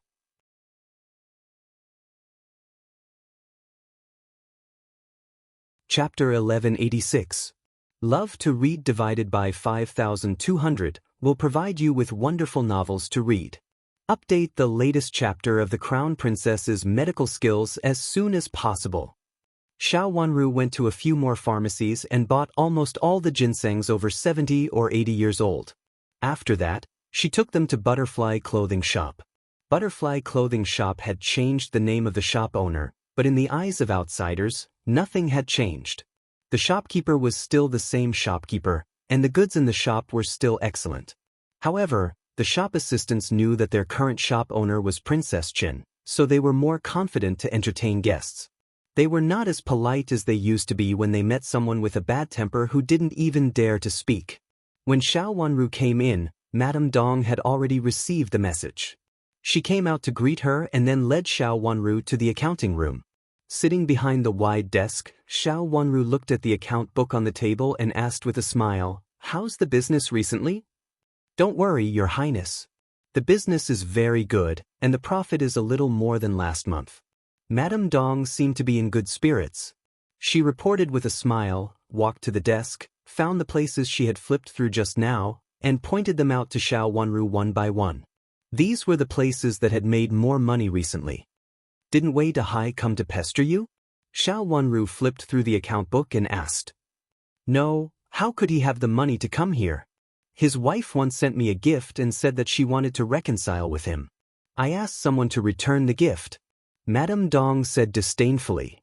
"She even sent a gift? What does she want?" Xiao Wanru stopped, raised her watery eyes slightly, and was a little surprised. She just said that what happened that year was a freak accident. She said that this marriage was arranged by her father, so she had no choice. "In this case, we'd better go our separate ways." But if there is anything I want to help, I will send someone to find her. This is what she owed me in those years, and she will try her best to compensate me. Madame Dong didn't take it seriously and raised the corner of her mouth with a sarcastic smile. She was no longer the naive Madame Dong who was full of ideas. She would no longer be deceived by Madame Wei's words. Madame Wei spoke as if she was a kind-hearted madam and thought that she would forget everything she had done to her in the past 10 years. Princess, this woman is not simple. Madame Dong was also a person who had experienced many things. If it were not for Princess Qin, she and Dong Xiu'er might have died in some corner. They were both people who had died once, so their thoughts were much sharper. She had seen many things and would not be confused by false appearances. I always feel that Wei Dahai listens to her. Wei Dahai's wife is his father-in-law's only daughter. Although his father-in-law doesn't have the highest official position, he has some real power. Back then, his character in the Imperial court was not bad, and it was very easy for him to find a young master of an aristocratic family for his daughter. However, he chose Wei Dahai. After marrying his daughter, she moved into his mansion. Although it's not a selection of a son-in-law, this situation is no different from a selection of a son-in-law. Xiao Wanru nodded. She also got the news about the old affair between Wei Dahai and Madame Wei from Chu Luchen. Instead of marrying an aristocratic family, Madame Wei married a poor boy with no family background. Moreover, this poor boy had a wife who was going to get married and was even pregnant with a child. It was not suitable in any way. Wei Dahai was not good-looking, and there were some examinees in the same batch who were more good-looking. His family background was poor, his character was average, and his ranking in the exam was neither high nor low. He was the most inconspicuous one. However, Wei Dahai's father-in-law took a fancy to him, which really made people feel that there was some other meaning in it. The meaning was not simple. Could it be that at that time, she had already known that Wei Dahai was Nanny Wei's nephew? Did she deliberately marry Wei Dahai in order to get close to Nanny Wei? If she thought about it in this way, it was really possible. The trusted nanny of the Empress Dowager was not comparable to a foreign official. You don't have to pay attention to her. No matter it's about Wei Dahai or her, you don't have to pay attention to it. If she has any trouble, just push it to me. Xiao Wanru ordered in a deep voice. Since the hard method failed, she used the soft method. Did she still not give up on Butterfly Clothing Shop? Was Wei Dahai so short of money? Or where did he spend all his money? Why did he want money so much? Don't worry, Your Highness. I know. No matter what they do, I will treat them as strangers. If they come to the shop, they will just be ordinary customers. Madame Dong's thoughts were very upright. She had long given up on Wei Dahai, so it was impossible for her to have other thoughts. She only treated him as an ordinary person with bad intentions. Xiao Wanru smiled slightly and was very satisfied with Madame Dong's idea. As the shopkeeper of a shop, compared with people like Wei Dahai, she was naturally much smaller. Even though she was the boss behind the shop, sometimes there were things that she could not take care of. Madame Dong's idea was the safest way. Madame Dong was not strong enough to deal with Wei Dahai, so she had to do it herself. Madame Dong had better keep a low profile and endure it. She was afraid that Madame Dong could not help but cause some trouble and give Wei Dahai something to use against her. She looked down and suddenly saw a part of the account book. She looked at it a few more times in confusion and asked, "Why is this batch of goods selling so well?" This subordinate doesn't know the reason either. In the past, at this time, this kind of cloth would be piled up. Although there are some, there aren't many. This year, a big customer came, and the shop made a lot of money. Madame Dong glanced at it and immediately explained with a smile. This batch of cloth was actually very ordinary, which was very common. Compared with the other materials of Butterfly Clothing Shop, it was not at the same level at all. Originally, Butterfly Clothing Shop did not sell this kind of cloth. Later, Xiao Wanru felt that they should take the route of some common people. Even if the quantity of these materials was not enough, they should be prepared, so she asked Madame Dong to buy a batch of goods. The first sale was not bad, and it was neither a loss nor a profit. In the past, Butterfly clothing shop sold the same style as the fashion in the capital. It was good that someone came in to sell this kind of plain cloth. At least in the end, there was an extra warehouse of materials, which made the account even. These extra materials could be regarded as profits. No one wanted them for a while, but when they were all sold out, they would also make a big profit. However, they had not been able to sell them. Unexpectedly, all the materials in this warehouse were sold out, and the large profit was immediately realized.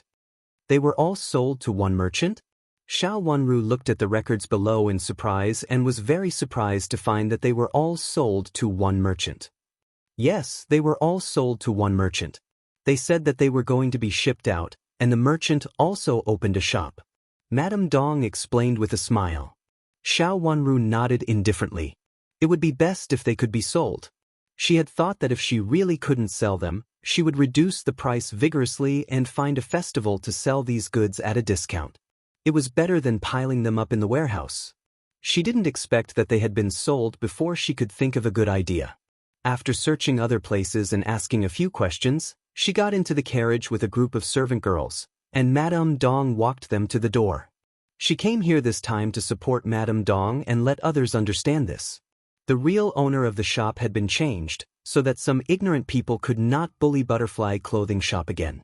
In the past, when she hid behind the scenes, she had also encountered such things. Many tyrants thought that Butterfly clothing shop had no foundation, so they wanted to take advantage of it. Fortunately, Chu Luchan secretly helped them every time, so that Butterfly clothing shop could get better and better in the past 3 years. Xiao Wanru didn't expect that she gained the most from her trip to Butterfly clothing shop this time instead of supporting Butterfly clothing shop, but the batch of goods. She still had something to do now, so she had to go and have a look. Of course, it was also necessary to show her weakness appropriately and confuse others. Grandma, why should I apologize to that bitch Yuan? It has nothing to do with me. Infanta Yuan, who was still wearing a scarf on her head, sat on the bed with a livid face. Ruaping Great Elder Princess also looked pale. Sitting in front of Infanta Yuan's bed, she had aged a lot in just a few days.